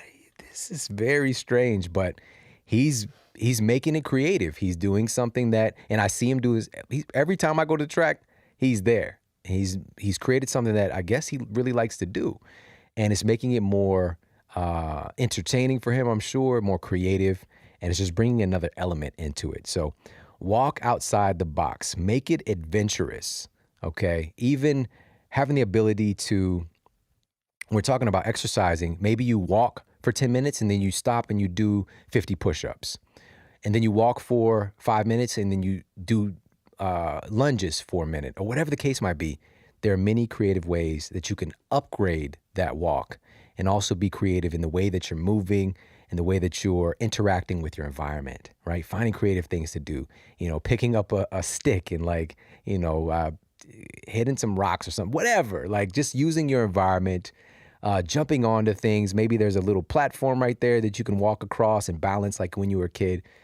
Start to see your environment differently, engage with your environment and make it more creative. And last point with walking, and I found this to be one of the most valuable things, is to make it social. So this isn't taking away your time. This is adding time for you. This is adding valuable quality time to go walking with your friends or your family members and talking, hanging out while you guys are walking and getting all the benefits we talked about today on the show. All right, I already mentioned the walking meetings. You could do that with your coworkers as well. Like just get up and go walk and talk about business. But this is such a great time for connection. And this is something my wife and I did a lot more than we do today, especially when she was pregnant. We would go and just walk around the neighborhood. And even when my son was born, we get the stroller and we just go walk and we talk. This is when we had time to connect. This one is when I was working a lot more different kind of schedule, running my clinical practice. And so I didn't see her as often as I do today. And it was just awesome. It was awesome. And now today we still exercise together. But also just going for a walk is one of my favorite things to do, to just walk and hang out. And my little guy, who's 6 years old now, he loves to do it as well. Like generally it'd be me and him most of the time when we go for a walk, and we'll just, and this is a true story. This is, I think it was like 2 days ago. We just went out for a walk, and he's always like, can we get the bats? So he'll go and get these little plastic baseball bats, and we'll like, hit some rocks or something like that, or we'll use them and pretend that they're swords and just like kind of make it an adventure. Like we put ourselves inside of a cartoon or something, and we have fun like that. And so again, make it social. So these are some implements, and you've got a wealth of studies and new connections to why walking is such a valuable addition to your repertoire and something you can just have right there on hand. You don't need anything else except to just get up and start moving and start walking to get all of these benefits.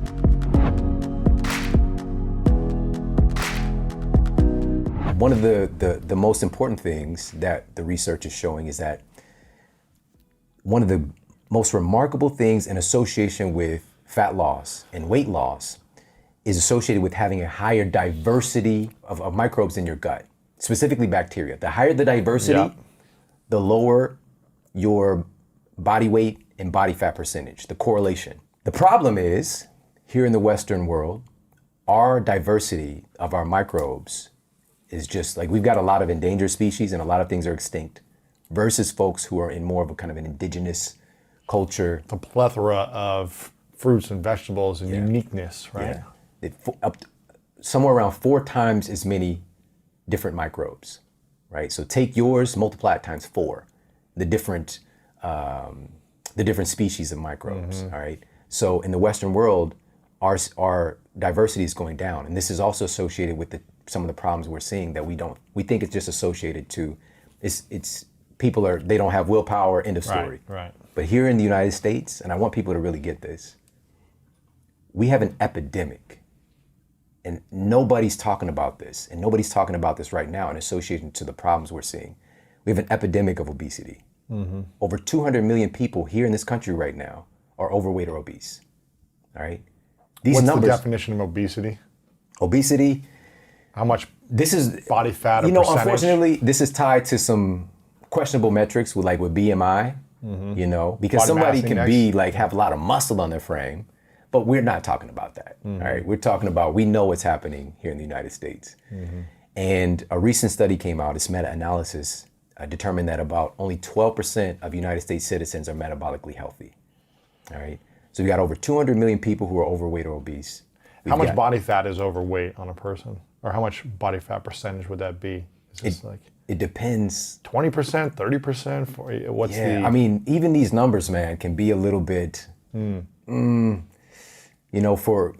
example, it doesn't necessarily mean that you're healthier because your body fat percentage is low. Right. Like I had a 4.6% body fat at one point. I was not healthy. Right. Right. But just in general, guys can be somewhere in the ballpark of 12%, 15%.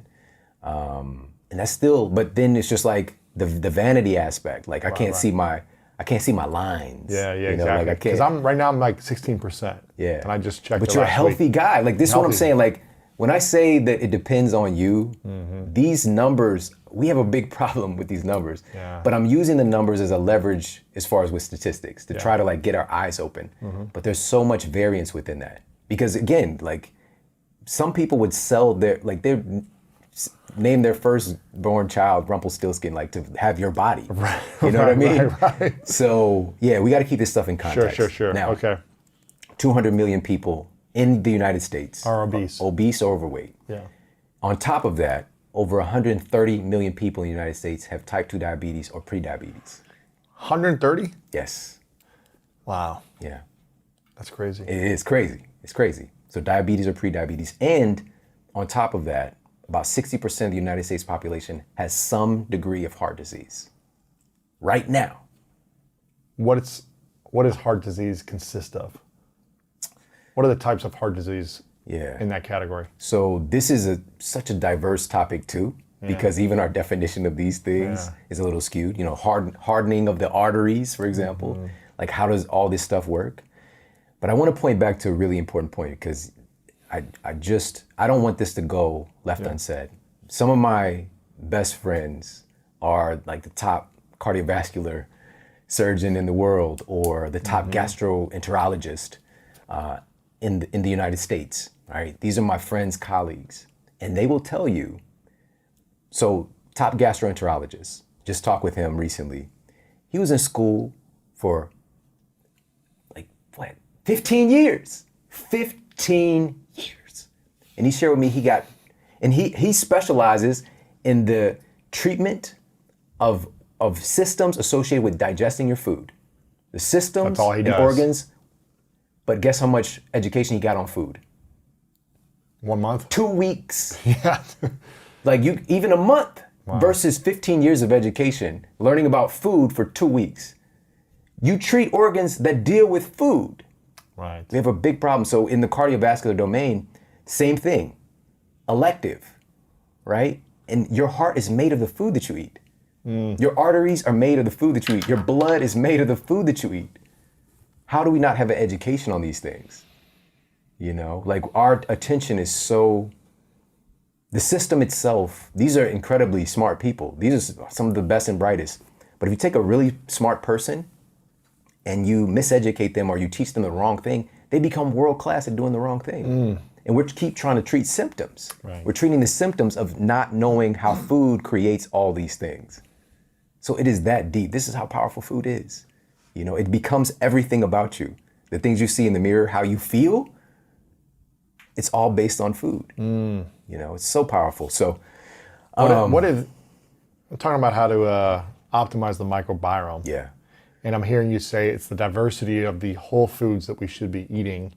And in America specifically, we have very limited diversity of these whole foods, these vegetables, these fruits, these healthy fats and meats and nuts, I'm assuming. Is that what it is? Yes. It's having a diversity. And the more diverse we can have, the better our microbiome makeup will become. Yep. And in the book, I cite a brand new study that found that increasing your diversity in your fruits and vegetables inherently increases the diversity of your microbes. So this is a very simple thing we can do. Even if we're eating healthy, we tend to get caught in our little food meal prep gone awry. You know what I mean? Like chicken, rice, Yeah, same thing broccoli, every day. chicken, rice, broccoli, But I'm eating healthier compared to but what are you doing for your microbes? They need a diversity. And really the heart of the matter is, I've been talking about probiotics for 15 years. Taking right? probiotics. Yeah, not taking, but just the science of probiotics. And of course, that's one input. But you can take all the probiotics you want. They're not going to colonize if they don't have the food that they want. It's kind of like going to a party and you're hungry and they don't have snacks that you want. You're gonna have to leave there soon and hit Del Taco. That Taco Bell life, baby. I've been at Taco Bell for about 10 years. Dude, I would get the 10 pack. Oh, man. Back in St. Louis. Getting Taco Bell. We've come a long way. Steak and shake. Oh, man. That's if you want to get fancy, So here's the thing. Man. And it's so wonderful because, when we get into these principles and how all of this stuff kind of fits together, this is a simple input, is increasing the diversity of the fruits and vegetables helps to create the preferred food choice or the prebiotics. So there's probiotics, prebiotics. Prebiotics are the food that the microbes want in order for them to stick around. So we're losing all of these species because they don't have their preferred food in our system anymore, all right? And then we have postbiotics. So we have pre, pro, and post. The postbiotics are basically the vitamins, minerals, SCAFAs, these short-chain fatty acids, all the nutrients your bacteria create in you for you. It's a symbiotic relationship. And that's really the front line right now. It's like I said, the final frontier that we're studying. Let me ask you a hypothetical question. Obviously, this would never happen, but I've asked this to different nutritionists and doctors and scientists who've come on. Hypothetically, you're only able to eat 5 foods for the rest of your life. Just say hypothetical.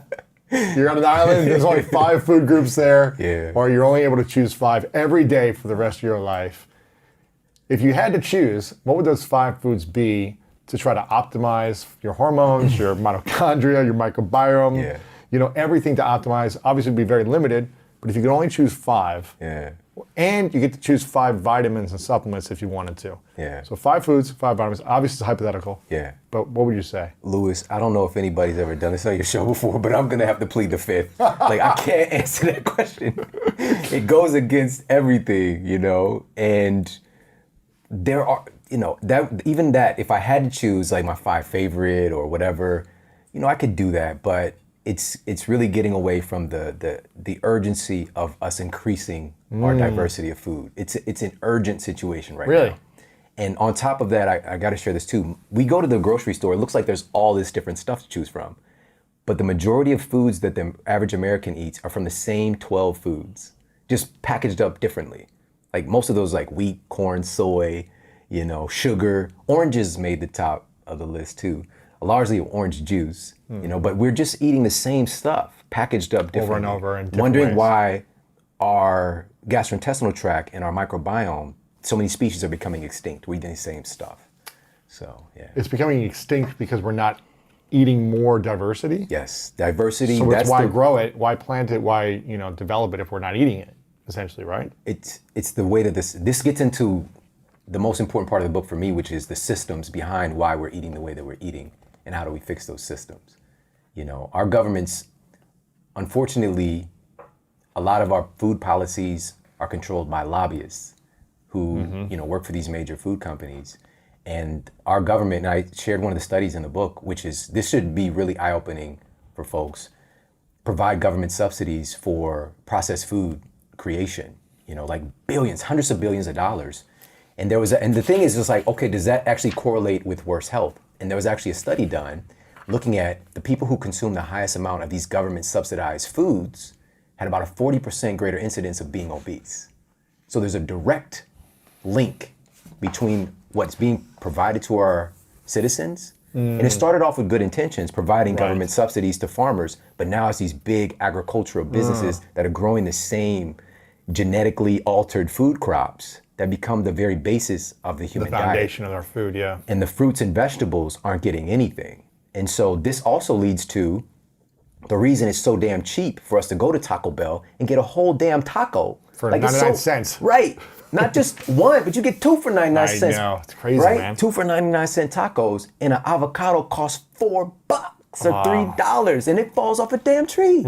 Right? How is that possible? Yeah. And it gets into how the money is managed and where money is being funneled. And it's being funneled into the processed food system. So what would you say on a weekly basis are the types of foods you're eating in your house? Yeah. What do you eat then? What's the diversity of foods? If you're not eating 5, if you're eating 50, what are those foods? Those main foods for you? Okay, so key word here, diversity. Okay. Diversity. And I hesitant to say because I don't want people to base on what I'm doing because they need to do what's best for them. And what we do is we go through all of the stuff that has some clinical efficacy, like actual peer-reviewed evidence to support how this food is effective in blank thing. So whether it's helping the diversity of your gut, whether it's helping to mental performance. Yeah, that. And also, since we're on the subject of metabolism still, I'll give you one of my favorite food groups and what I do on a regular basis. And this is highlighted in an incredible peer-reviewed study that found that the consumption of green leafy vegetables, everybody hears it, eat your veggie, eat your veggie. Why? Now we know why. So what they found was that the consumption of non-starchy green leafy vegetables led to a direct increase in the production of our body's major satiety hormones, like GLP-1, leptin, right? So the things that control our satiety. Because that's one of the issues with any diet framework is you need to make sure that you're avoiding the thing, like I call these kind of 3 amigos of body fat growth. And one of them is hunger and managing your hunger hormones and neurotransmitters related to that.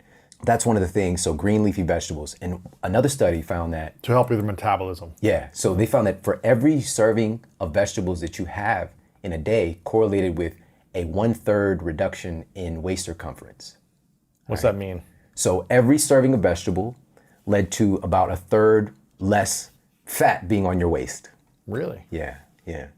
Really fascinating. And then if we want to make the jump to the cognitive side. What would be the top veggies, leafy greens? There's so many. Diversity, man. Spinach, kale, bok choy. All of it. Just get it all. All of it. Diverse. Now, is it cooked raw in a salad? What's both. Really? Diverse. Doesn't matter. And it also keeps things fresh and fun.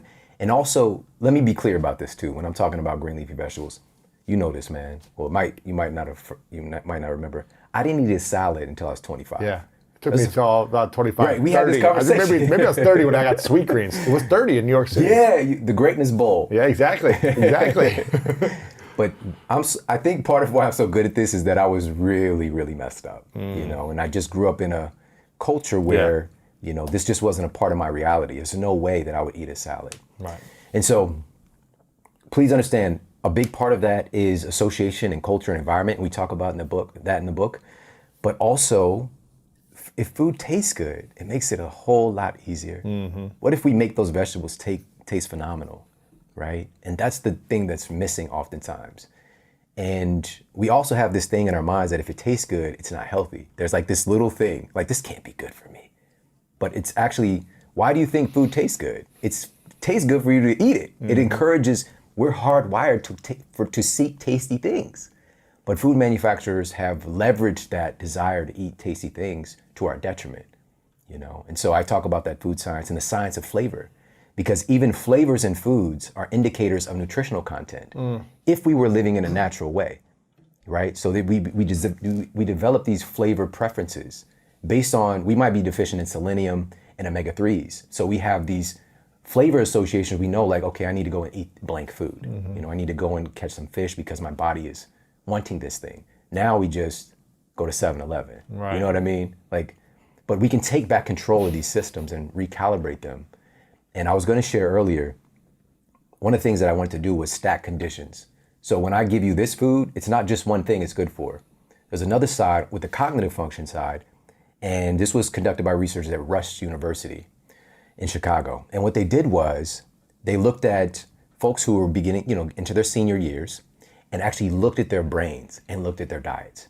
And they found that folks who ate 2 or more servings of green leafy vegetables each day had brains that were about 11 years younger on average. Shut up. Yes. This is why I was so stupid in school. I'd say sugar all day. I never ate any vegetables. Yeah. Man. Me too, man. I would get that personal pizza. Oh, man. And get the pretzel with cheese. And that sounds amazing. I dip the pretzel into the cheese and then dip the pizza into the cheese. Oh, that sounds like my life. So I'm over there, game day. You know, like eating the muscatoli dinner. When the offense is in, I'm doing my thing. When defense, I'm yawning, I'm tired. Like I was so tired all the time. Yeah. Working out, practice, always yawning. Yeah. Never ate anything healthy. Yeah. I think I told you this when I went to Principia at the boarding school. There was a milk dispenser in our dorm. I was 13 years old. A 5-gallon milk dispenser. What? A milk dispenser? Milk dispenser. Not 2%, whole milk. That whole milk. Yeah. This is the cafeteria milk dispenser, you know what I'm talking about? You like for the cereal. They put the big bag in there, like big 5-gallon bag that you put in there, they cut it open, and then you open it up. I got them to move it into my room. And I swear to you, I would go through 5 gallons every week. No, this is Swear crazy. to you. Are you drink serious? it throughout the morning, drink it at night when I'm studying, drinking it all day. Because this is how I was conditioned as a kid. My dad would give me a glass of milk every night. It was just like, drink more milk. Yeah, milk doesn't commercials, all this stuff. I had a 5-gallon dispenser for a year in my dorm, just drinking it all day. And I was like, man, why am I always tired? I can only imagine the quality of athlete I could have been had I learned nutrition when I was a teenager. Because I didn't eat anything quality. Yeah. Never. That's crazy. Man, like, that's literally blowing my mind. You got them to move it into your room? My room. You're a freak. Right next to my bed, just drinking it all day. Wow, dude, that's crazy. And like you said, what could have been? What could have been? Same thing for me, you know. I ran a 4.540 when I was 15, you know. Imagine eating healthy. Dude, but it was that same You'd be season. 6 feet tall if you ate healthy. In the same season, I was doing track practice, 200-meter time trial. And as I was coming off the curve into the straightaway, you know this story, my hip broke. Ooh. And my bones were so brittle. I was 5'9" in 8th grade. Like I was towering. You know how you're in the back row? Yeah. And then everything just started to break down. Really? You know, my bones. And it wasn't until I was 20 when I got diagnosed with this degenerative bone disease. degenerative disc disease. So my spine was just deteriorating. And nobody stopped to ask, like, how could this happen to a 20-year-old kid or a 15-year-old kid just breaking his hip at track practice? And from there, my dreams of, college football, everything started to become vanquished. I've got game films where I break away, like 39 sweep, I'm gone. I'm 5 yards from the end zone. Nobody's behind me. And then I start to fall, like breaking down, tearing muscles. Yeah, like I've got it on game films and I'm like limping into the end zone and falling down. It was a nightmare, man. And I couldn't stay on the field anymore because my body was just breaking down. And what I was exposed to is what's called standard of care, which standard of care means they gave me some NSAIDs, gave me some crutches, like you'll heal up. I did, but nobody asked, how is his bones breaking from running? And when this diagnosis happened, man, it was earth-shattering because I was always like this fit guy, like capable, and like now I can't even really walk right because of this pain from my spine that's going into my leg. And my physician at the time, he put the MRI up, and I was just like, okay, like, how do we fix this? Just working with the trainers and like, okay, what do we do to get back on the field, And he's just like, pump your brakes, like, slow down, son. This is bad, this is incurable. And he told me that I had the spine of an 80-year-old man. Wow. When I was 20, and not a healthy 80-year-old either, like shout out to Mark Sisson, Wow. But is he 80? I think he's like he's 70. I think he's 70 or 72 now. Maybe? No. He's 60. He's gotta be. No. I think he's in his 70s. I think he's late 50s. But he doesn't 60s. And he's definitely not in his 70? 50s. He's at least in his 60s. I think he's 70. I don't think he's 70.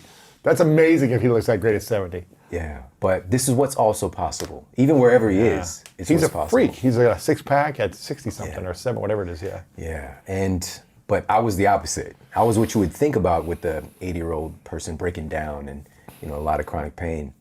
And, he sent me on my way, and that was that. He gave me some medication, prescribed bed rest. Now, I want to encourage anybody, if you ever get a diagnosis with something life-altering like this, do your best to get a second and or third opinion before taking any dramatic action. And I did. Unfortunately, it was the same thing.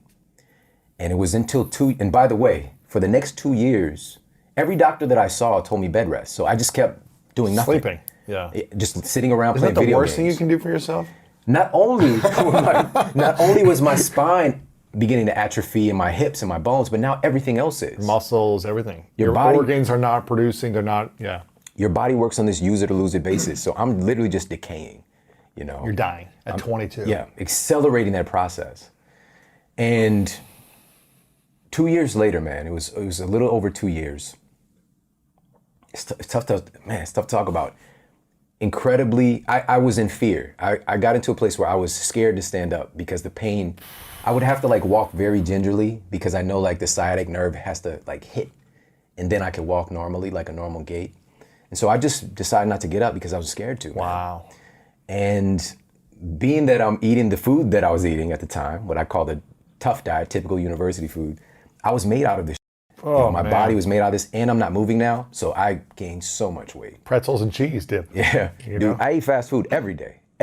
Not a day went by because it's cheap and tasty. Tastes amazing. Yeah. And so, but everything changed, and it was, I don't remember if it was that day or the day after, but I went to see the last physician because I had hope, and I had this chronic question going on in my mind all the time.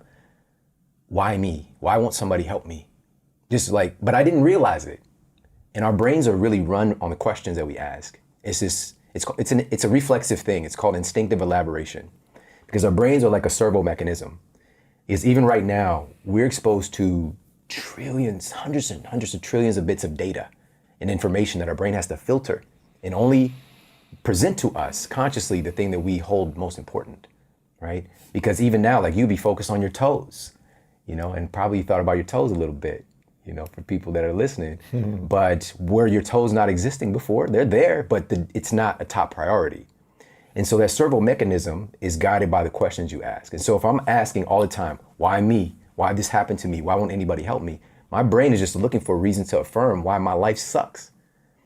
And after I got that last diagnosis, he again gave me a new prescription, told me bed rest. 2 years later, and sent me on my way. Wow. And he meant well. He meant well. But I realized it was either that night or the next night that I'm by myself. They're not thinking about me. Even though they mean well, they are not walking in my shoes and dealing with the suffering. And it was the first time that I asked a different question. I asked, what can I do to feel better? What can I do to get healthy? It's the first time I ever looked at like, what can I actually do? Because I've been like, why won't somebody else help me? And it changed everything, man. That was the first night I slept through the night in like 2 years without drugs.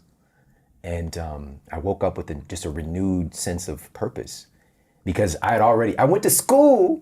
I was in the auditorium nutrition class. Yeah. But I got out of it because I hated it. I hated science, ironically, which... now you love it. Science is my boo now. Yeah. You know what I mean? But it's the way that I was taught. It didn't really have an association. It didn't have that connective tissue. Wow. And I began to dive back into my training because I always did good in school. You know, I had, straight A's, but I would get into trouble. You know, I would. Right. I didn't enjoy the process of like learning science because it didn't stick. And so, asking a different question, I did the low-hanging fruit first, which was exercise. Like I just went and started like going on a cycle. You know, just got on a stationary bike at the gym, just started pedaling. It was hard. The next week I started doing a little walking and just built up from there. The first thing I did was I did Slim Fast first. Really? Because that's the commercial. Yeah. Right? I'm like, I gotta lose weight. A shake for breakfast, a shake for lunch, a sensible dinner. Right. But thank goodness I quickly transitioned out of that.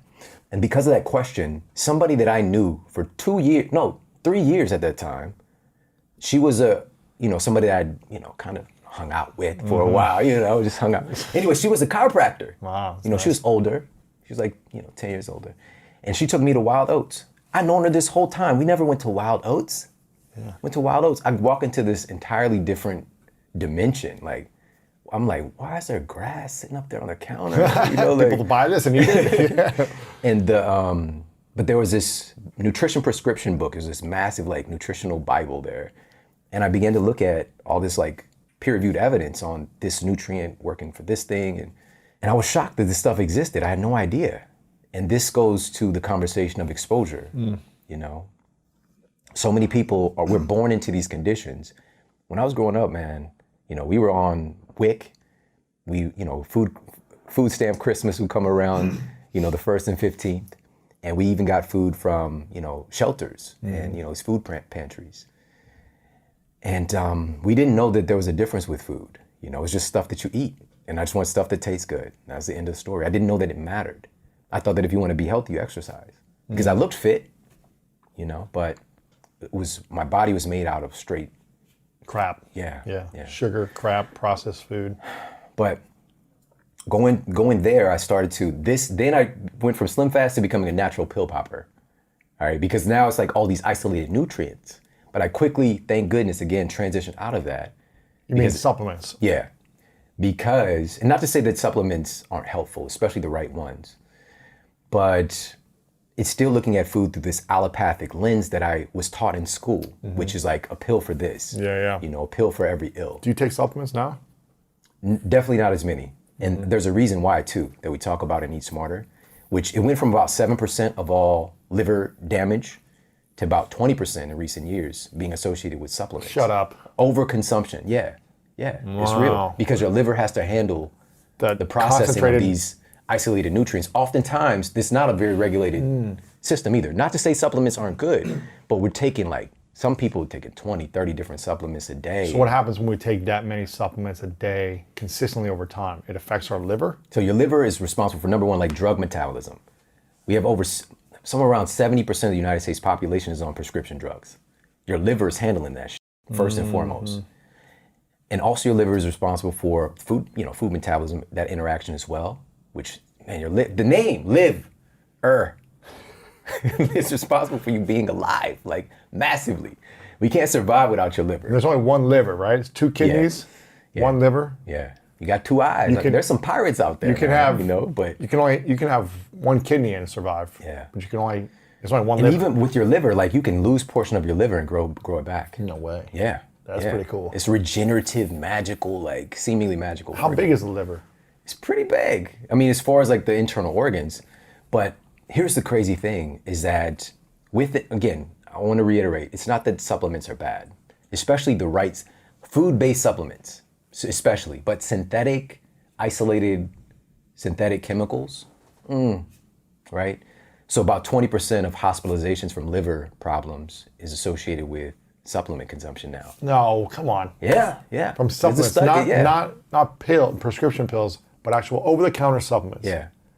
20% of liver challenges in the hospitals are due to this? Yeah. How do they know it's based on supplements and not? They just do an intake and like look at what the person's consuming, you know. So again, this type of science is still like there's nuance there. But just for us to be aware that this exists, that hey, wait a minute, maybe I want to pump the brakes a little bit on taking all these pills. So this was game changer for me, man. I asked the question, okay, so I've got degenerative disc disease. My spinal disc have degenerated. I have 2 herniated discs. It caused me all this pain. What are they made of? I asked this simple question. What are my discs made of? What are they made of? What is my spine? What are my bones made of? My bones are so, my bone density so low. What are they made of? We think of calcium. Calcium is what right? we think of. Because of the marketing. But there was like 20 other things that were as important, if not more important, for the formation of bones and our bone density. Really? That I had no idea about. Magnesium, even omega-3s that we think about in associating to like brain health. Omega-3s are needed for bone formation as well. All right. So I wasn't getting any of that stuff in my diet. So I started taking pills first, but then I was like. Supplements or? Supplements, yeah. So I asked, what foods are these things found in? And then I understood the seemingly magical aspect of food, which there are all these other things that are there too. These cofactors and biopotentiators. And the game-changing insight was that what have we been consuming the longest? This supplement is new. This drug is new. Humans, we have millions of years of evolution in relationship with eating foods that have supported our development. What do my genes expect me to eat? Where does it expected to come from? Food. From a concentrated pill supplement or from food? Yeah. So I started to make my mandate then, 20 years ago, was food first. And that was a game changer. So once I did that, man, 6 weeks after that moment of decision and like revelation, the pain that I've been experiencing every day that had me in fear of standing up was gone. Wow. And I was scared. I was even more scared then because I felt like I'm gonna do something that's gonna happen.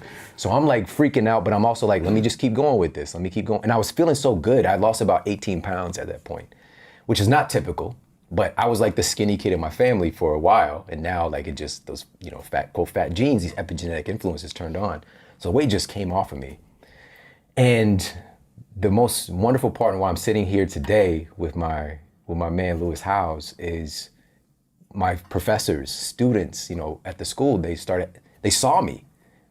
And it wasn't like I looked like somebody just lost weight. It looked like somebody who was like really healthy and alive. Yeah. Because when I see my pictures of myself then, I look like freaking like Casper the Ghost. Wow. Like I look like a shell of myself. Like there's something missing.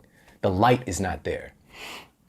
And so people started coming up to me, and the first person who like specifically asked me for help, she was somebody I went to high school with who ended up going to the college I was at. And she saw this transformation. She was like, hey, can you help me, to do what you did? And I was like, absolutely. And so I was just like gonna like schedule time to like meet up with her. And then she was like, how much should I pay you? And like time froze. You're like, wait a minute. I can make money helping people live better? I had no idea it was a thing, you know? Yeah. And I was like, $7? And that was the beginning, man. So then I went on to like certification for personal training, strength and conditioning coach, then, graduating, shifting all my coursework like to biology and all those things, and then opening my clinical practice and working as a nutritionist for over a decade, man, and just seeing some amazing transformations. We specifically work with a lot of folks with chronic diseases, diabetes, heart disease, people coming in, they got blood sugars like 300, 400, they're on metformin, sometimes insulin. Oftentimes, somewhere around 80% of the time, we're able to normalize their blood sugar without medication, working alongside with their physicians. And, but we did that by education, because that's the thing that's not given to them. Nobody's telling them why. It's just like sugar's bad, okay, but I would reverse engineer it. I would like literally walk them through, here's how your body actually does this thing. Here's how diabetes is created. Here's how insulin resistance happened. And you could see the light come on in their eyes. And it's proper education. yeah. What's your thoughts then on fasting in general? Because I don't know if you've seen Dr. Jason Fung's work, the obesity code, the cancer code, where he's talking about fasting a lot to reverse type 2 diabetes in a lot of his patients. As part of the process, of part of the treatment plan, I guess, is adding fasting into your life. Yeah. How does that apply to things, to the hormones when we fast, whether it's a 1-day fast, 3-day fast? Yeah. How does it apply to our metabolism? Does it slow down our metabolism when we fast? Again, whether it's intermittent or 3 days, what does that do to the body? Oh man, I could not put this in there because the data exists. And it's just, and I want to make this clear, I also have a protocol for if you don't want to fast and you just want to have your 3 square meals a day, but for all of us, if we can put our nutrition even into a 12-hour window, and that 12 hour of fasting, of not eating, which is just, that even includes your sleep time. 12-hour window of not eating, 8-hour window of eating. Just say you finish your last meal at 8 o'clock, and then you sleep, you get a good night's sleep, you wake up the next day, you have your first meal at 8 a.m. Wow, let me tell you some of the things that can happen. Number one, we see a substantial increase in the production of human growth hormone, right? Which is considered the quote youth hormone, it's associated with, healthy body composition, but also like cognitive development and especially in recovery, protection from illnesses and speed of recovery from injury and things like that. It just goes on and on and on. That's why kids have so much energy too. It's really tied to energy, right? HGH. But I know we talked about this before. I think of like Barry Bonds, and Jason Giambi, we've being from St. Louis, Mark McGuire, exactly. Big Mac. They named a highway after him, Highway 70. They took it back though. They took it back down?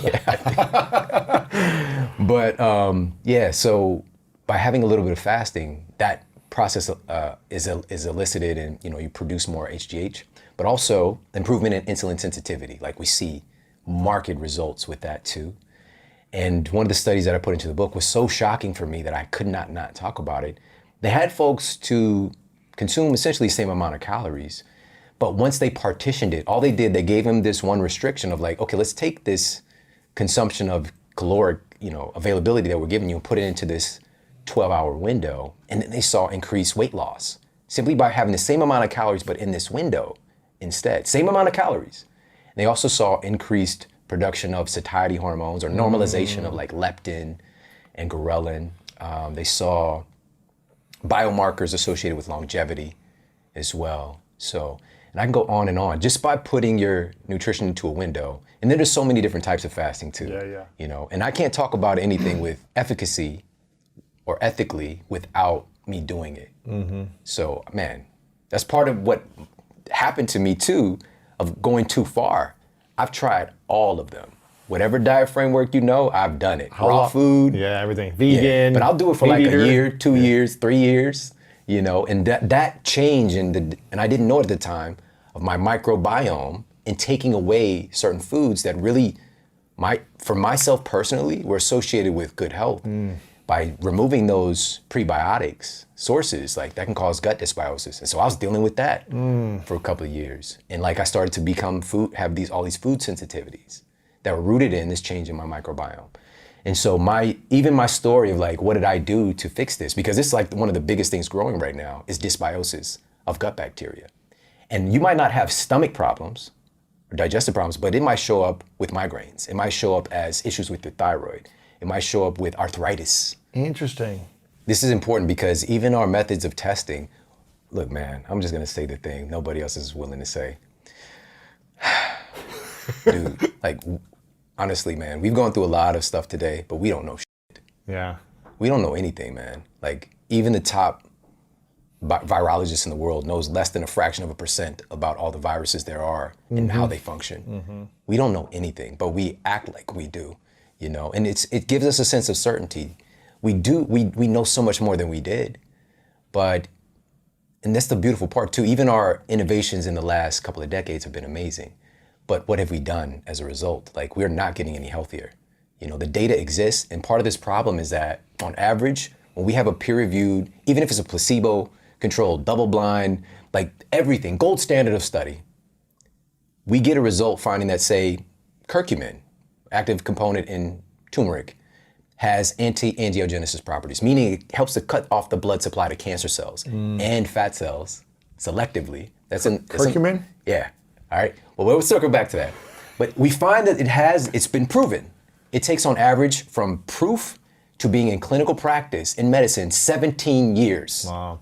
We don't got that kind of time, Louis. Yeah. And that's part of the problem, is that these studies are often designed and speaking to in this language of academia to sound smart to other people, instead of like, how can people take this information and use it in their lives? Because I don't have to wait 17 years to find out that this thing can help me. Hey, if you like this video, make sure to check out this video right here to up-level your health today. This isn't called sleep more, right? It's sleep smarter.